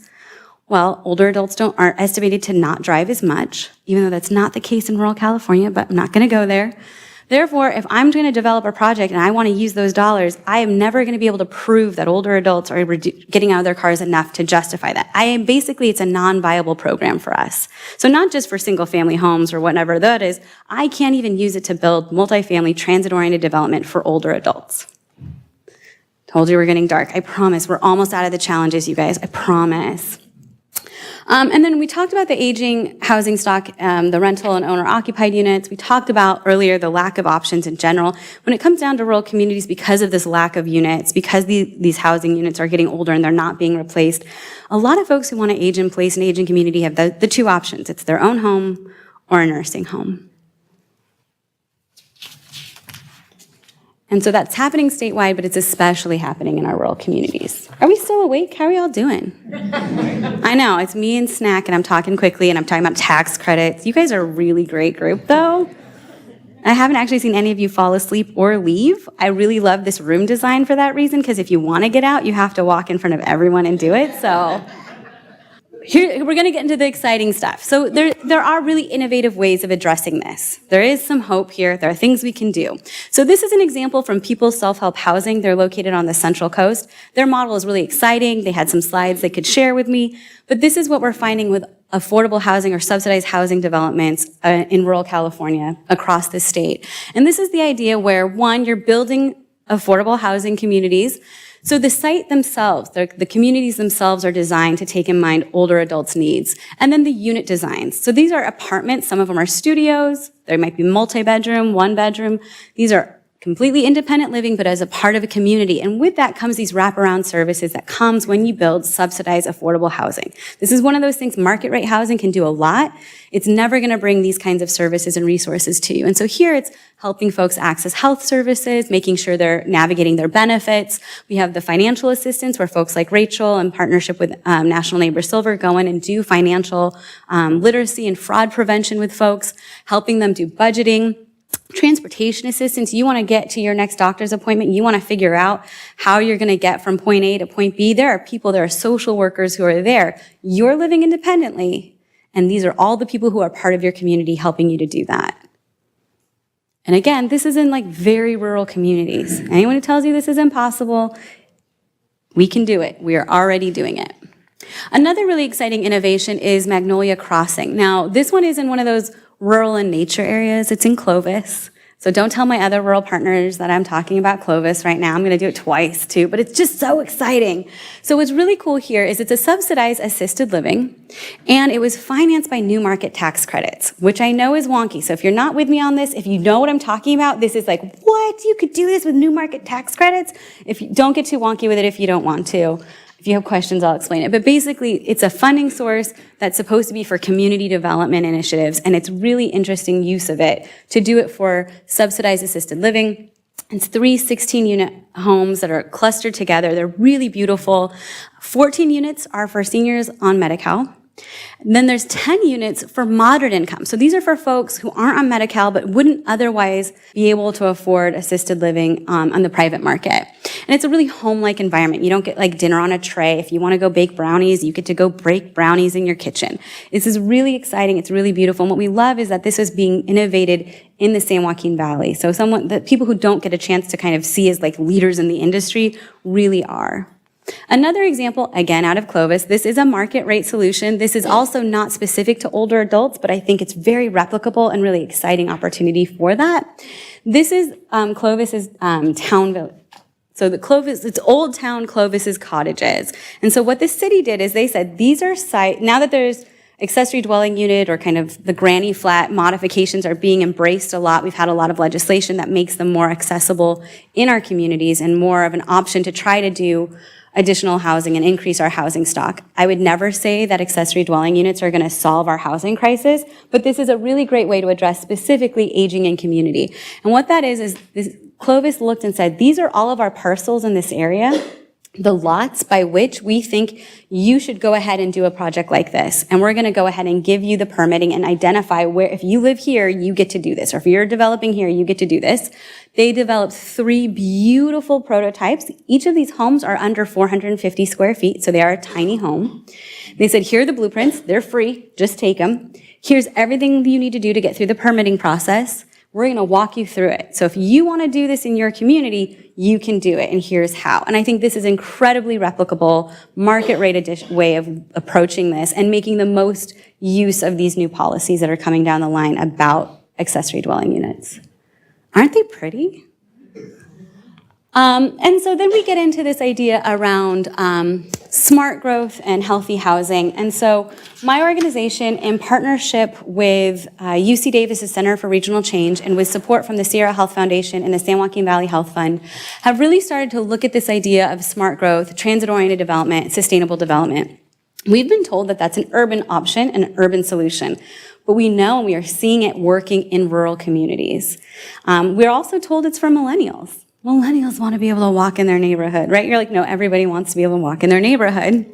So what we've been doing, this is a prototype. It's been based in the San Joaquin Valley. We're hoping to grow it with additional support statewide. But what we went and did is we found all of the parcels in the San Joaquin Valley that were close to transportation, education, and schools, healthcare centers, healthy grocery stores, and we mapped them. And we said, this is where you should be building affordable housing. This is where you should be putting in healthy housing. This is where senior and older adult housing should go.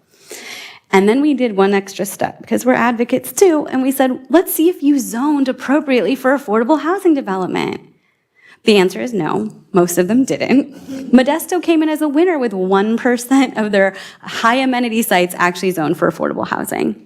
So that's one exciting way to look at that. So I'm wrapping up right now. I see you, Sam. I'm almost done. There are things we can all do right here, right now. So one, the 2017 housing package implementation. So we talked, last year was great. Everyone's like, great, we passed all this stuff at the state level for housing. Where's my housing? And are we done now? And the answer is like, it's coming and no. So we need to be really engaged in how those dollars make sure that they get to the right communities and that they are getting into our rural communities. That funding should be in all of these programs. They should be eligible for older adult housing. Let's make sure it does. On the November 2018 ballot, you will have the opportunity to vote for the Veterans and Affordable Housing Act. This is $4 billion for affordable housing development. It will absolutely be eligible for all sorts of programs, including programs in rural communities and programs for senior housing and programs for home ownership. We really do need to engage state and federal legislation that funds affordable housing. Everyone always talks like, why do we always talk about funding? We're like, we literally cannot build this without these dollars. We really want to also explore innovative financing strategies that capture healthcare savings. So, there's new ways to come about this. We need a partnership with healthcare providers because they're starting to figure this out, that if they pay for housing now, they're not going to pay as much on the other end. And that's something we all need to figure out how we can operationalize. As you're talking about engaging stakeholders, older adults are parts of our communities. They deserve a seat at the table and an authentic voice in decision-making processes. We need to change the narrative. We're planning for the whole family and all community members. So again, we think, I just turned the whole thing off with the end. No, but with smart growth, right? But if you're planning for older adults, you're going to end up planning for everybody in your community. The millennials are going to move in too. It's going to happen. You don't need to pitch to us. Like, If we're building for older adults, you're building that transit-oriented, really resource-rich communities with services. It's the communities we all want to be a part of. Thank you.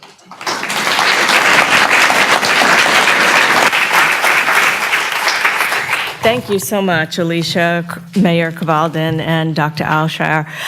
We have a little bit of change in the agenda, so we're going to go ahead and take the break, but we want you back sharp at 3. The Assembly member is here. However, he needs to go back to the Capitol.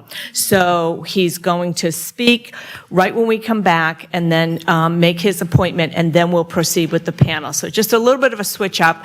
Use the time well, and we'll be back. Well, hello, everyone. I'm Sharon Grewal, the American Planning Association Section Director for the entire Bay Area and more. I have pleasure to introducing someone that really doesn't need any introduction, but please indulge me. The Assemblymember. Excuse me? I am so sorry. Is that much better? Thank you. My apologies. As I was saying, it's someone that doesn't need much of an introduction, but I will briefly introduce Assemblymember Kalra, which represents San Jose, which is also in the Bay Area where I come from. Assemblymember is also the first Indian American elected to the state legislature and also is chairing the Age and Long-Term Care Committee. So without further ado, Assemblymember. Thank you. Thank you all. Thank you so much. Is this... Hello? Is this microphone working? Oh, it is. Okay, good. I wasn't sure. I thought it'd be easier for me just to hang out here. Well, anyway, thank you so much for inviting me. It means a lot for me to be able to continue to engage with so many of you. I've had the great pleasure of being able to do so since I was appointed chair of the Aging and Long-Term Care Committee early last year, soon after getting elected and sworn into the legislature. And it's been an important role for me to undertake, and I think we've had a really productive year for many of you that have been engaged with our office and with me and the issues we've been dealing with, not only at the committee level, but outside of the committee during the fall, hosting information hearings in San Jose, San Diego, Los Angeles, and doing so with with intentionality. We're trying to see, okay, what are some budget asks? What are some bills that we can actually move forward? What's considered the recess time, well, we don't have time for recess. Let's get to work and let's actually figure out what it is we need to do on what is a crisis when it comes to taking care of our aging population as well as long-term care in general. And so during the course of the last several weeks, there are a number of things that we've been working on. And certainly, one of the things folks have asked is, why I wanted to be chair of this particular committee, which, for those of you that have been engaged for a while know that at times it can be a struggle to try to get folks to pay attention to what's going on with this particular committee and with issues of aging and long-term care. And that's part of the reason why I wanted and asked to be chair of the committee. It's because it is an issue that's so critically important yet does not get the attention it needs and deserves and requires. And so I, certainly I'm trying my best to give a priority to the voice of our state's senior community as well as people with disabilities, those that are in need of long-term care. We do know that our aging population faces such a diverse set of challenges. And, I think everyone in this room knows that probably a lot better than I do because you've probably been working on these issues longer than I have. But that's why I'm so grateful to all of you for really helping to educate me and making sure that I'm focused on what the real issues are in the community. During the course, as I mentioned, the hearings that we had, one of the things that I think was profound that I think you're hearing more people talk about and that we talked about in San Diego is housing is healthcare. And that you can't think about one without the other. That if we're really thinking about health outcomes, particularly for our seniors, we can't even start that conversation unless our seniors have stable housing. And in particular, if they're able to stay in place, live at home, we know that's the best outcome that they could possibly have, again, if possible. I learned about the urgency for us to find solutions to some of these pressing issues With 1,000 seniors turning 65 every day, the 65-plus age group growing at 3 times the rate of the general population, we know we can't kick the can down the road anymore. So I want to talk about a couple of specifics in terms of some bills that I have introduced, and there are other bills that I'm supporting as well that other members are introducing. But let me talk about a couple specific bills I've introduced, much of which, or many of the bills I've introduced have been part of the process of us working together and me really learning what it is that can be most helpful. So one of the bills is AB 2233, and that's a bill that it would increase the assisted living waiver slots that the state provides for from 3,700 to 18,500. And well, the assisted living waiver helps move those who are in skilled nursing facilities but don't need that level of care to a less expensive environment, such as assisted living, or from their home to assisted living if that's what they need. But we do know that the average cost of assisted living in California is approximately $46,000 a year. Skilled nursing is approximately $90,000 a year. So for every person we move, we save $45,000 a year. I visited a number of skilled nursing facilities where the management will say, so-and-so, so-and-so, so-and-so that's here really doesn't need to be here. They could go to assisted living if we had a place to send them to. They could go home if they had a stable home to go to. Instead, they're in a more restricted environment for them at a higher cost to us as taxpayers. So it doesn't make sense for anyone. The other thing about the assisted living waiver program, or about the bill, AB 2233, one of the things I learned, again, that many of you may have already known, is that some of the rules that allow someone to qualify, allow a facility to qualify for a waiver are archaic. You know, they were created decades ago in the 80s. For example, requiring every unit to have a kitchenette. That is so 80s, right? And the reality is that we know that there are some folks that require assisted living that part of their limitations is that they can't cook or they won't cook. And so why do we require a kitchenette in every single unit? And plus now what we know more than ever before about socialization, having a common kitchen is actually a pretty good thing. Having folks come together and have a meal together, cook together, spend time together outside of their unit, outside of their room. And so those are the kinds of things that we're looking to be more flexible on. And because of that, we feel we'll have the opportunity to have more facilities open that actually accept assisted living waivers. Additionally, right now there's, and Barry's my chief consultant, so I want to say hi, Barry. How many counties right now is ALW? 7. So right now at 7, this bill would expand the number of counties. So in many of the rural communities, they don't even have an ALW program. They don't have a assisted living waiver program. And part of it is because, again, some of those stringent rules. And so this would allow us to, over the course of the next couple years, expand the program into communities that don't even have it at all. So that's AB 2233. AB 3200 is a bill to increase SSI, SSP to bring our seniors on SSI, SSP to at least the federal poverty level. The current SSI, SSP grant is inadequate for seniors to pay for housing, food, transportation, other necessities. Without an increase in these individuals' SSI, SSP payments, they risk homelessness, and I believe it's an important investment. Now, it's about $1 billion investment if we're to get them to, and think about it, in California to federal poverty level. We all know that's still dire poverty in California. But let's think about that. Right now, they're not even at that level in terms of the payments that they get every month. Payments that could go to assisted living, or that could go to pay rent and for some groceries or what have you, or offset other costs, medications, what have you. So it costs about $1 billion to get them, to make them whole. My goal is to get them to make them whole and put a COLA so we don't have to keep revisiting this issue. And when folks say, well, $1 billion is a lot of money, what I say is, of the programs that were cut during the recession, this is the only, in terms of those that help those in poverty, this is the only one that has not been restored. And it's been about 10 years. So our budget surplus right now looking like it's approaching about $10 billion. Well, you can thank all those people with disabilities and poor seniors, because basically for them not being made whole, they essentially have lost out on $10 billion. So I think it's a shame that we can't even make them whole. And so that's a really important bill to me personally. And I think most of you would agree that the least we can do is let's help those that helped us through the recession, the poorest amongst us.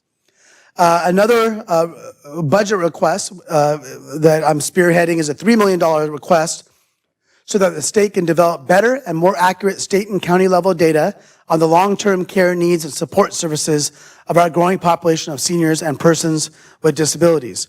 Currently, California does not collect this type of data, certainly not comprehensively, which is necessary to accurately track and plan for the needs of this growing population. The good news is that that budget request has made it both through the Assembly and Senate, and this data is critical. All of you understand why the data is critical, but it's more critical now than ever because we have a new administration. We have a new administration coming in next year. Going to this new administration with policy and budget asks is one thing. Going to them with legislation and budget asks with data is another thing. We can say, hey, look, we can save money here. Hey, look, we are going to end up spending A, B, C. We're going to spend up X billions of dollars unless we do what we suggest. So having that data is going to be critical because we want to make sure whoever the next governor is, that the senior agenda is high on their list. And we can do that, and we can only do that if we provide the data that backs up our positions. And so this data request is, it's what they call budget dust, $3 million, right? So I'm really hopeful that it'll get through. I'm very happy that the Assembly and Senate both agree that it's really important to get this done, and I'm hopeful that we can certainly convince the governor of that as well. Another budget request that I'm championing is a $15 million state general fund request to establish Home Safe, a homelessness prevention demonstration grant program for victims of elder abuse and neglect served by county-run adult protective services by leveraging and providing linkages to services including short-term rental and utility assistance and intensive case management to ensure clients can maintain or remain in their homes. And so this is critical, and again, it requires a matching funds from the county. So we're really talking about $30 million in total that will go to these programs that will keep seniors in abusive situations in their homes, or those that are being defrauded, keep them from homelessness. And we all know that right now we're seeing more first-time seniors who are homeless than ever before. And the good news is that the governor actually placed this in his May revise. So this is really good news for this program to help, again, some of the most vulnerable seniors in our state. And as we talk about housing and how we live, which I know is one of the themes of this event, we must also work not only to provide adequate housing and increase the housing supply, we must also provide seniors the type of support, services, and financial support to make sure they can remain in their homes, which has really been a focus of much of my legislative and budget priorities. We know that whether it's in-home support services, whether it's loved ones taking care of their relatives, whether it's Alzheimer's care centers, all of these resources for our community actually save the state billions and billions of dollars. And so we need to make sure that these resources that are really being provided, pennies on the dollar of what the state would have to pay, are not only maintained, but bolstered. And that we empower those, like many of you in this room, that are providing or supporting those providing those services. So sorry I talked very fast, but I had a lot of information I wanted to get across. And with my time limitations, I want to make sure I at least gave an update as to where we are with some of the legislative and budget asks going on. And so I'm happy to answer any questions that any folks might have about anything that was raised. Yes, sir. There's actually two opportunities. I live in Oakland, neighbor across the bay. Recently, Kaiser is launching a new initiative to end chronic homelessness. Yeah. Sorry. Can you hear me now? Anyway, I'll raise my voice. So, City of Oakland, Kaiser is taking the lead in the next 10 weeks in launching an initiative to end chronic homelessness in Oakland among adults over 50. So there's a really interesting. Yeah, I did see that, the $200 million investment from Kaiser. That's another fund. Oh, that's separate. Got it. Yeah, that's separate. Okay, can you hear me now? Or I'll talk, okay. loudly. I'll speak loud. So anyway, no, that's separate, but the city of Oakland's with Kaiser is going to be doing that initiative, so that's a really good coordinate, and thank you for your leadership on that. And then you made a really important point about how housing saves the healthcare system significant dollars, and there's been and Michael Marcus to my right knows this better than me, but there's a waiver called Money Follows the Person for Medicare and Medicaid. And there's also the growing social investment funds around how do you capture, actually called social performance, and pay for success is the technical term, but ways to capture healthcare dollars to deploy towards housing, to allow people to age in place and have the health and safety. So it's really interesting opportunities. I think that's absolutely right. So I don't know if you didn't hear the last point that he was talking about, is really talking about funds that are ordinarily reserved for healthcare, actually talking about using some of those to create for housing. It's a conversation we're having in Santa Clara County.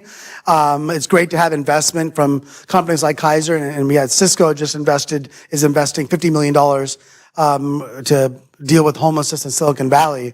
But I agree completely that if we can get these funds that are so locked in their silos and understand how everything's connected, because if we can get even a fraction of some of the healthcare costs that we spend on emergency room visits and chronic homelessness, and actually use that in collaboration with other sources of funds to actually create stable housing, ultimately that will drive down healthcare costs. But because funds are so stuck, I mean, Sacramento is a perfect example of it, but even at county and city levels, funds get stuck in these silos, and it gets really hard to intermingle them for a common purpose. We're starting to have those conversations, certainly in Santa Clara County. It sounds like Alameda County is having conversations like that as well. And I think that's really the future of this kind of conversation, is that let's think about the outcomes. Let's stop thinking about like just what the symptoms are. How do we get to the positive outcome? And I think that's going to require us to think differently and do things differently than we've done in the past.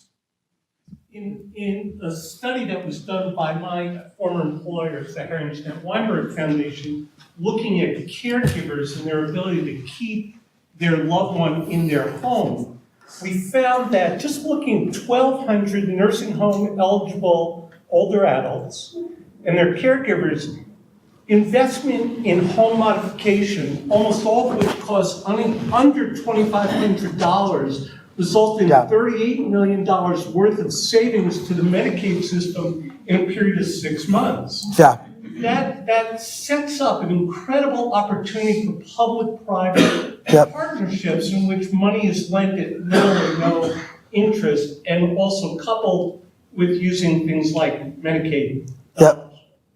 I agree. And in fact, I had a bill last year. I agree 100%. I had a bill last year, which was a tax credit. It was a $1,000 tax credit for home improvements again, folks living in their home and that have some limitations on daily activities. That tax credit wasn't able to make it through, but it's just along the same idea that making it just a little bit easier, lightening the burden a little bit on folks that are taking care of their loved ones actually does save us a lot of money in other areas. And so I agree 100%. And if we can't do this through the legislative process, if we can't do it with public dollars, I think there is an opportunity to talk to some foundations and find resources, because I think ultimately, again, it's about the outcomes, and keeping people in their homes usually provides the best outcome. Right here. Yes, just, you talked, is it on? Yep. Yeah, you talked about silos. The Mental Health Services Act is one of the biggest silos in this state. The money's coming in over the transom. Can you see anything in that for housing for seniors and mentally ill?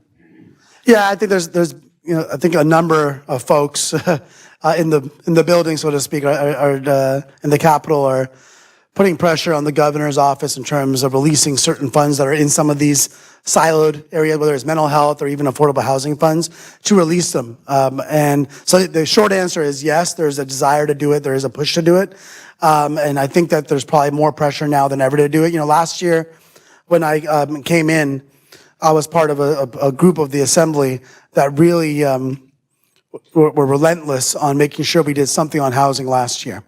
And So we did, and we were able to get about $500 million, but we said at the time, that's a down payment. That this year we seek to do even more.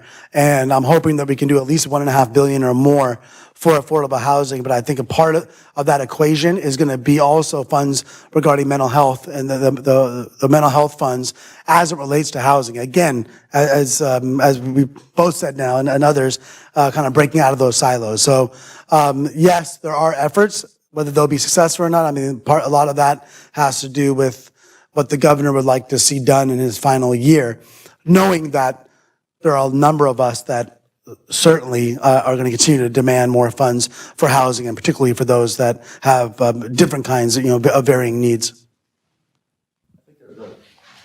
Hi, I have a question, kind of take a little bit off the key here.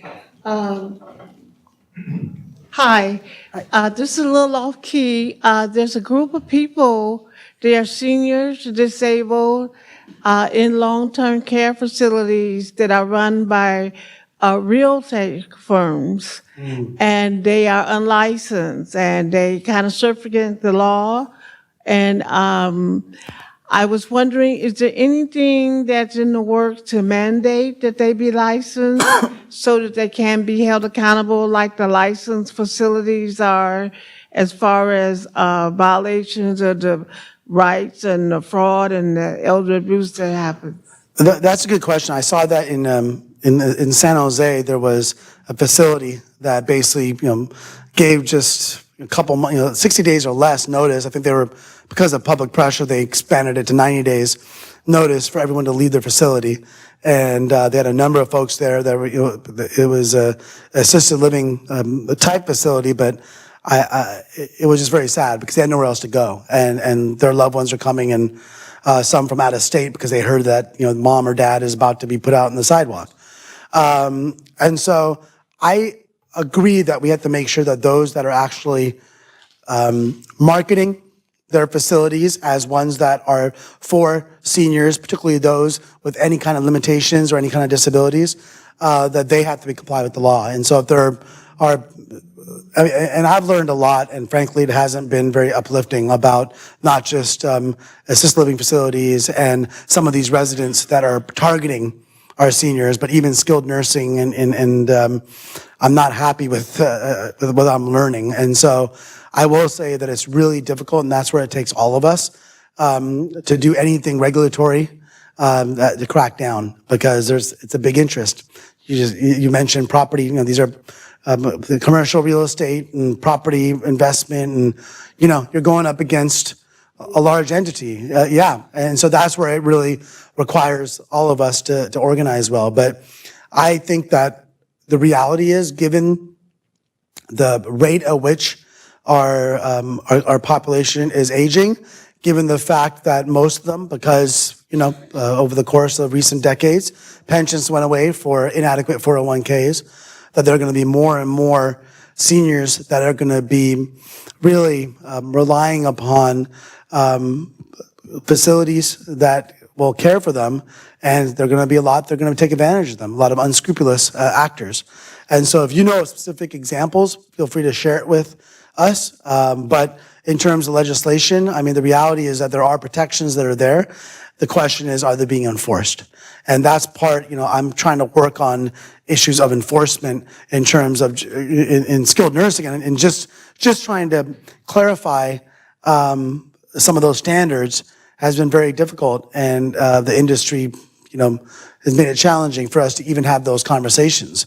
And so if we're having developers that have this rental property and they're marketing it in a certain way, and yet they're not living up to the standards of what they're marketing, so they may, and even if they're saying, well, we're not really, assisted living, we're not really this, we're not really that, but in actuality, that's how they're marketing themselves, that's a problem.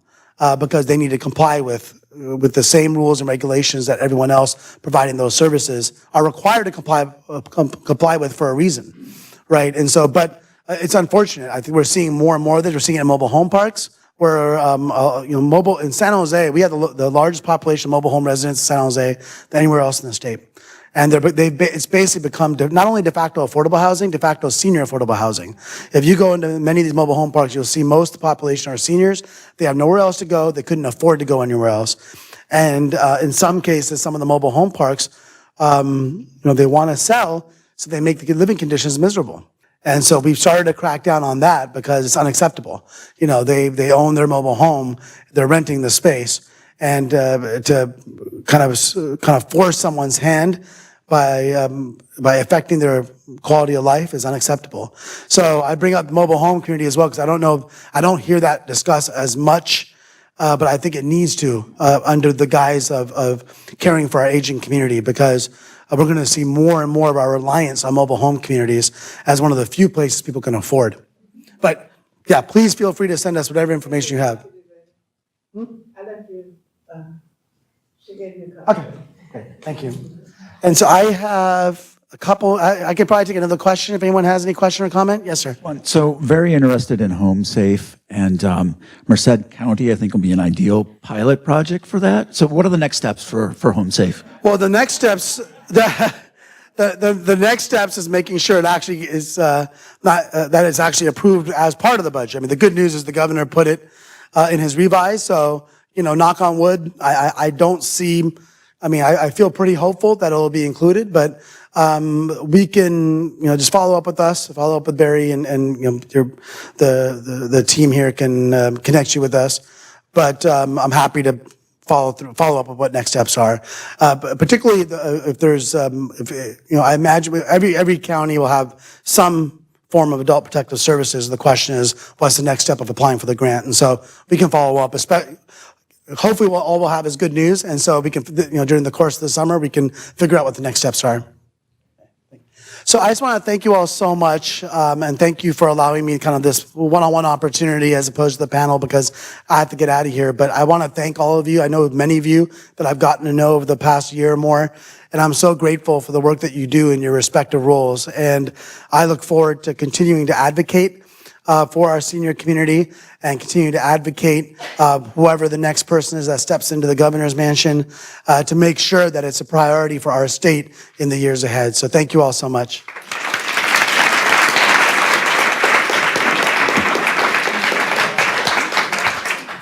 Thank you so much. Hello? Thank you so much, Assemblymember. I really appreciate you taking the time out today and discussing legislation that you're pushing through, and more so ensuring that there's funds tied to it to help localities really implement that and match that as well. So it's much appreciated, and thank you so much. So at this time, I know we're running short on time. I want to invite the speakers up to the front. We can answer a couple more questions. And I'll abbreviate the planner's perspective to my 30-second elevator speech, because I do know that we're really cutting it short today with our time. But as you've heard a number of challenges that we are facing throughout the state, and really how are we going to address it. And it really takes the entire community to come together to really address this. And it isn't just the planning departments or the professionals in aging, but we really need to come together and really push forward for change in our entire state, which is much needed throughout our communities. So let me go on to, yes, maybe the panelists are, maybe we've discussed a number of collaborations today, and a number of planning awards really do go to collaborations that are not only with the developers, but also the private and public partnerships that we see. So what are, panelists, what are some of the opportunities to collaborate with some of the other organizations, and how do you foresee maybe addressing some of the issues that we've discussed today?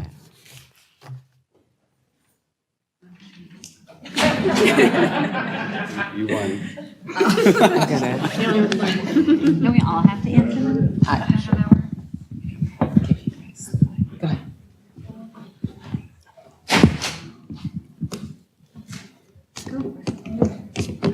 Well, I'm the worst one to answer this first, because I am never looking for opportunities for collaboration. I am looking to accomplish things, and where collaboration is the right way to accomplish them, I'm all about it. So finding the right partners at the right moment of opportunity where we can advance our objectives and theirs together is really critical. But I think for in the beginning of my career, I was taking my nonprofit and my state agency hat into local government, and thinking that we could, come together. We put the butcher paper on the wall. We had a session and we figured out what our 5-year plan was, and we would execute that one step at a time. And I've just learned that's not the possibility. And so, almost all of our most important leaps have been principally driven by by a window of opportunity. An example, even on what we're doing on the age-friendly plan and on our West Sacramento On Demand program, that is funded by a portion of a sales tax that we put on the ballot 2 years ago. But we did that sales tax because the legislature, to our surprise, decided not to put a measure on the ballot to extend the state sales tax in 2016. And a month before the deadline, I looked at it and said, well, we could go in and do our own sales tax right now and say to voters, you don't have to pay anything more. It's just now we'll have the money instead of the state, and look at the things that we can do. We will do free community college for all high school students. We'll do universal preschool. We'll do universal college savings accounts for kids. We'll become the smartest city in America. We'll implement this work on age friendly. And people are like, yeah, okay, we totally want to do that. That sounds crazy, but yes, let's do that. And as a result, we're now doing all of those things. But in a normal city, what would have happened is the mayor would have to have said, okay, let's have some community workshops, and let's do a visioning exercise. Let's figure out what are our next steps to implement our general plan, and miss that moment. And so collaboration is critical, but in that moment when we saw that window open, now it's okay, who's partners? We might have a chance to do free college for all. We might have a chance to solve the public transit problem for mobility challenged individuals. Who is out there right now that we might happen to be the right partner for you, and that you might be the right partner for us? Well, I'm in the nonprofit world, and I work a lot with state agencies that force you to do collaboration. So I'm on the opposite end of this.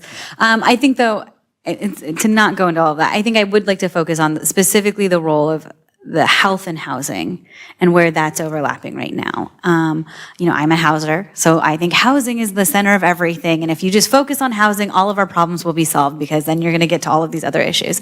But that's why I'm here, right? But that health and housing connection and really figuring out where it makes sense. It's not a forced partnership, right? It's not like the state told me to go to these people and now I have to show that I did this. It's you want to save money. You can get better return on investment if you give me your money and I can spend it better. I will build it. I will put the right people in it. We will develop these partnerships. And so if we can figure out how to tap into that and really to replicate that and grow that and make sure it reaches those harder communities. That model hasn't translated into rural California yet. People are like, my people aren't even there. There is no, Sutter Health isn't throwing $1 million in my counties to help address the homelessness issue. So there are ways that we have a lot of challenges, but I think that's one of these partnerships. These are those collaborations where it's everybody wins. And I think that's the kind of stuff we need to really be exploring. There's also been a lot of discussion with ADUs. First of the year, we, as planning departments, we were scrambling to permit all these ADUs and get regulations in place. It's not end all of how we had really addressed our housing issue, and it really should be treated as really one, piece of our toolkit. What are some of the other housing types that would maybe also best serve our needs, not just for our younger community, but also to serve our older adults?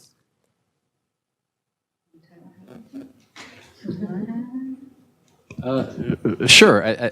So I actually think they're not that different in a lot of ways. The age stratification. We need to be experimenting and unleashing the possibilities of lots and lots of different types, frankly, and because we don't know. We're the only people who are worse predictors of the future of people's future preferences than government are people themselves. So we talk about these things. I could never live in a tiny home. I just can't imagine such a thing. Just like people in the parts of my city cannot imagine living in a place that doesn't have 3 parking spaces. Right? It's just impossible to envision such a life of impoverishment that you would only have one parking space or a half. And we need to create the supply to see the demand. Now, one of the challenges is what the Assemblymember said, which is we in the housing world, or maybe in the rest of the legislative context, we often want we want each unit of housing to inculcate every one of our values. especially on the affordable side because it comes with a public subsidy. And so it's always the case. If you're going to put public money into a unit of housing, then how can it not include a solar panel? How can it not have a kitchenette? How can it not have a defibrillator unit? How can you possibly allow for anything other than an elevator, right? So all those things add up to pretty expensive housing that we cannot build without an even larger subsidy.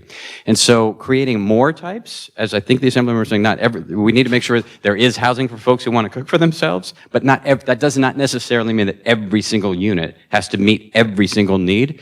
We don't do that in most other domains of life, where we insist that every mode of transportation, if a bicycle cannot be wheelchair accessible, then no one should have a bicycle. We don't do that. But we do that in housing, as though each thing is the full representation of every single value that we have, and so it makes it a challenge. So I'd like to see us allow much more form-based codes that allow folks to build and to try different products. Tiny homes being one example, but to be open to different things. The other thing I would mention about this, even though you don't want me to, is that the notion of space and housing is going to change with the advent of autonomous vehicles. Right? Not just what we think about in terms of maybe less parking and that sort of thing, but the notion of place and space. And I know I'm sitting next to a spatial sciences professor, but the notion that I need a car to go to a doctor's appointment or to a restaurant is going to be different for a couple of reasons. One is that restaurant can come to me now. And so the notion of what it means to live in an assisted living is different when the things that you would go to now can just as easily come to you in an autonomous mobile unit. That wasn't the case before. The second is that I now want to have different things. I will want to have a minivan for certain things, and I will want to order up a sports car for my date that night, and I'm going to consume a lot more mobility, but it will also allow me, for good or for evil, to live farther out of the center in ways that I can't today. And so I don't know what the answers are, but I do think more and more of our policy thinking needs to start, or maybe not start, but needs to have a moment where we step back and say, okay, what if this dimension of space and time changed? Like Star Trek. What if this one changed? Doesn't mean you plan for that, but it does cause you to say, okay, how are we building adaptation and resiliency into the system? So I think one of the biggest mistakes that we've made and we continue to make is segregating society by age. And so I'm going to talk about housing, but not the structures, but the people. I actually think it's a mistake for us to talk about senior housing. I think seniors should live with college students, should live in housing that's created for families with young children. I think that when we're thinking about housing, I think that California is a place where like the cool things happen, and then people follow our lead. So we should be thinking a little bit more out of the box and what are some of the cool things that we could be doing. And we actually have some really incredible models for this happening in other countries, like in Denmark and the Netherlands and a lot of these European countries where they've started constructing age-integrated housing. I think that is the better way to build. So we're talking about a cluster of housing where you've got some older adults living in some units that are maybe tinier units because they don't need the space. You've got, family housing units. You have some single, younger, middle-aged people. We also have intergenerational housing where you have, say, college kids who are getting free or subsidized housing, and in return, they're providing some amount of social support or instrumental support or caregiving or cooking, whatever it might be, that we can really think about some housing solutions that, it's not just, I think what you said is important. We shouldn't just be focusing on older adults. We should be thinking about these kind of universal design issues, and they're going to benefit everybody. And we will probably be more successful if we integrate the challenges across the life course and find these kind of global solutions that, check off all the categories at once. And it's probably more cost effective. You have greater political capital to get these kinds of things done. And so, for me, that's the kind of housing that I want to see. I know it's not the kind of housing we're talking about or what we think about as planners, but I think of housing as in terms of human relationships more than just putting up structures. I think I'll just keep the chain going, and then we'll just step further back, which is this idea of communities and integrated communities, integrated where you have mixed incomes, mixed ages, right? I don't need to build an affordable housing community that has everything in it, like a park, if my community has a park nearby. I don't need as much parking spaces if I have access to transit. I've always been a community of, a state, a nation of haves and have-nots, but that's become so much more extreme. Right? People don't go to school in the they live in a neighborhood, but their kids don't go to school because we send some kids to the private school, some kids to the charter school, some kids to the public school because the public school isn't going to, you get into these really complicated ideas. So if you return to this idea where you're building housing with mixed incomes and you allow different populations to live within them. So we're not just putting all of the family in one housing, all of the older adults in another, all of the people living with supportive services needs in another, but you're really integrating that like, I don't know, a neighborhood or a community, then you're going to get to all of these other pieces. So that's all going to look very, very different. And so I think that idea of integrated and mixed income, and that's, if you aren't following me, that's called inclusionary housing, in which you have folks also build the units of affordable housing in with the market rate. We're not going to go that wonky, we're not going to get that complicated, but that's also what I'm referring to explicitly. Thank you. And as you said, we honestly can't talk about housing without talking about transportation. They really go hand in hand, and we really do need to tackle not only our housing stock, but also our transportation needs and also our mobility management, and also managing our curbs and our street designs. In the past 50 years since automobiles have been created, we have been designing our infrastructure and our roadways in one manner and for one mode. As you're seeing now, the technological field is really pushing us forward, and we honestly don't have the regulations in place to facilitate some of the projected outcomes, such as autonomous vehicles, and even how do we manage all the scooters now? And managing really our curbs and maybe having designated spots and whatnot, as some local jurisdictions have been doing with the dockless scooters and bikes. And with that mind of also changing the ways that we plan our communities for not just one modal system, but also projecting in the manner of we're able to move and plan for a different manner and not having multiple parking spots for single residential homes will be critical in how we plan for the future. I will open it up to if anyone has a question. For our panelists, maybe. Sure. In the spirit of just free thinking and kind of re-envisioning the future, I'm wondering about repurposing existing spaces that we no longer need anymore. And so the Marin contingent was having a conversation about a shopping mall that's pretty much, closing down. And I know that's true in a lot of communities. I live in a place where we have a lot of empty strip malls. Even hospital care is going to be a thing of the past. The idea that hospitals are going to be 300-bed acute care facilities, that's an old model. And now hospitals are trying to think about, well, how can we build more outpatient? Maybe you don't need outpatient, you actually need more housing. And reusing medical space in new ways. And I would imagine that requires a lot of regulatory shifts and so forth. But I'm just curious, what are the opportunities around repurposing spaces that we no longer need anymore, or we won't need because we're going to live differently and we're going to get services differently? And what might that create in terms of housing options? Sorry, I'm supposed to just be moderating, but. You didn't get a chance to talk. For the planning perspective, if our zoning we've been doing zoning one way for decades. I will be the first one in the room saying we need to reevaluate what we are doing and how we are planning our zoning ordinance and our general plans. And I do think we are seeing that shift and how we're addressing building our communities and how we're utilizing our tools. I think we definitely are seeing a shift in repurposing structures. We definitely are seeing that in the Bay right now, and it's slowly trickling throughout the state.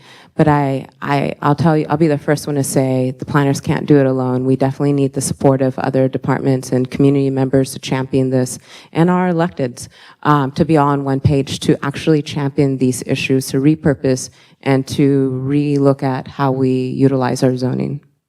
It's really hard in the suburban retrofits, and the reuse of a lot of these malls and strip malls is a great example of it. They're a challenge because they exist in a 20th century sprawl land use and transportation network. So we have some great projects in this region that are examples of that, but they end up having more parking. They're essentially trying to capture the look and feel and maybe some of the brand names of coffee houses and sushi bars and stuff like that in the suburbs at these retrofits. But they have all the parking of the old suburb, right? So it feels a little bit like it's a Main Street USA Disneyland version of urbanity in the suburb. It hasn't fundamentally changed the social, economic, mobility, or environmental consequences of that sprawl. It's just replaced an old strip mall with now a fake urban environment. So we're struggling with that. Many cities are about how to use the opportunity, not just to revitalize that parcel with the same thing, but figure out how to do that. It turns out to be much more expensive than the urban work because it's not surrounded by any kind of density or anything else in that space. The other one of these, and it relates back to the autonomous piece, is it should be the outcome that we're driving towards, that with autonomous vehicles we need less parking and less lanes. Autonomous vehicles, when at full implementation, shouldn't need as much width because they don't make as many errors. All of that should be the case. That should free up a lot of public realm. For reuse of additional space for walking, for scooters, for bikes, for parklets, for all kinds of stuff. But that's not the natural order of how the outcome will occur. Instead, what will happen is individual development projects will consume it. We've got ours coming in now, folks constantly saying, well, you don't need all the parking on the street any longer, so we'd like you to dedicate that to the next development project. Right, so the private sector will, not for evil intentions, just for bits because they will want to consume the space that is freed up. If we don't have clarity and the right coalitions and the right intent and the right firmness around protecting the opportunity here to transform the public domain and public realm of our streets, of our street systems as that conversion happens, we will have missed a huge, once in a century opportunity. I never thought that I would become a champion for developers. And they have a pretty bad reputation and some of it is very much well-earned. But I have a lot of sympathy now, having lived in California for some time and seeing how hard it is to develop here. And I owned a loft in downtown. A building was getting built next to us, and I read 300 pages of the document they have to produce, which include audit studies to deal with trees and birds. And I was shocked that anything ever gets built. And the senior supportive housing, I agreed for the first time to provide consulting work for a for-profit entity for a builder who wanted to put a senior assisted living facility in the Pacific Palisades community in Los Angeles, and was getting quite a bit of pushback from the community. And they were utilizing some Coastline Protections Act that maybe only loosely applied. But I really thought in my naivete, there was a change to the municipal code. You're supposed to be able to build senior housing basically wherever you want in the city now. That was the whole point. But I found myself feeling sorry for this developer these facilities are very lucrative. You're charging $5,000 a month for memory care. So there is incentive for builders to build those kinds of facilities, but not if it's going to be an enormous hassle. And so I think we have these ideas, or that's a cool idea, but I just think what's the incentive for a builder to come in and do that? Because the state and the cities don't build units in this way. So there has to be a larger reckoning with our zoning codes across the state, and also with legislation that was passed that was supposed to be very beneficial, like CEQA, but has perhaps needs a slight readjustment to manage the fact that for instance in the city of Los Angeles, CEQA is the go-to means to prevent building new affordable housing units. That's not the intention of CEQA. That is how it's being used now. And now we're struggling with, on the one hand, thinking it was a great idea, but now it's sort of biting us in the end. And so I feel odd as an academic talking about the private sector because it's something that we're pretty far removed from. But in this case, I just think we're never going to make progress unless we provide incentives for the developers to actually develop.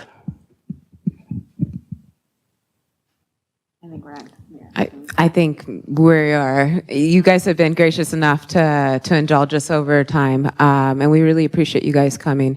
I will tell you one little facet that we are doing in the Bay, and an Assemblymember also is committing some assistance to.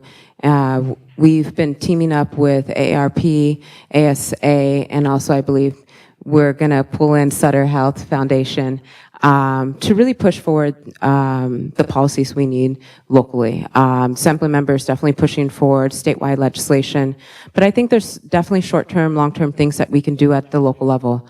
I'm creating a task force, so if anybody would like to join it, please do come and grab my card or email me, and we can further discuss it. We will be having a meeting in next month in the Bay, but we can definitely be roping everyone with that. And that will include professionals in the aging realm, planners, and anyone that's interested to really break down some of the barriers that we are facing today to really push our communities forward. So that note, I'll pass it back to Joan. Thank you, Sharon. Ed, do you want to come up and just say a few closing words, or?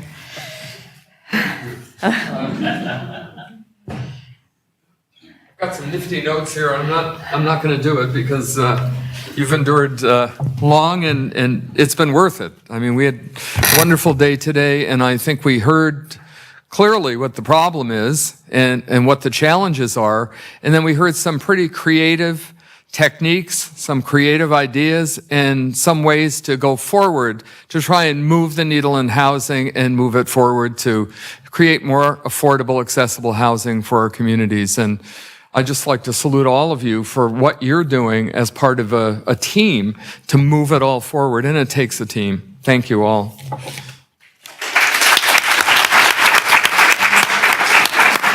Thank you, Ed, and thank you to the Commission for being here and for co-sponsoring. I just want to thank our speakers and our moderator for a fabulous, fabulous job. The thought that you put into your presentations and how you responded on the fly to all our different changes in the course of the day, we really appreciate it. And I just was so impressed by, how you each had a unique perspective, but at the same time, it was all driving towards the same goal. So it was really fascinating, and just so honored to even have the opportunity to pull you all together for this event. So thank you very much. I want to thank all the foundations and the organizations who partnered with us. I certainly want to thank everyone here at Sierra Health Foundation, with whom I would not be able to be up here because they are the brains behind so much of this, thinking everything through, all the hospitality, all the really wonderful things. It's a real team effort here, and I'm sure you can tell that. We will have an evaluation sent to you via email. It will be very short. I'd rather have you do a little bit and actually get it done than send you something long that won't get completed. So I think there's one major question with subparts, and then there's an opportunity to give us ideas and just an open field. I wanted to mention that resources will be on the website. So there was an event webpage. We'll have all the PowerPoints. We'll have additional resources. One of the comments that someone made me think too, that there's something about the home sharing program. In a 3-hour period, you can only do so much, but that was one of the models that we even thought about. And the green housing, which Sharon from Marin Community Foundation told me about, that's up there as well. And the video will be there, so please share the video with your networks. That will take about a week, but it will be up there. Our next program is tentatively scheduled in for sometime in October. If you attended today's event, you'll automatically get an invitation to that. So thank you again. Have safe travels home and a good evening. Thank you so much.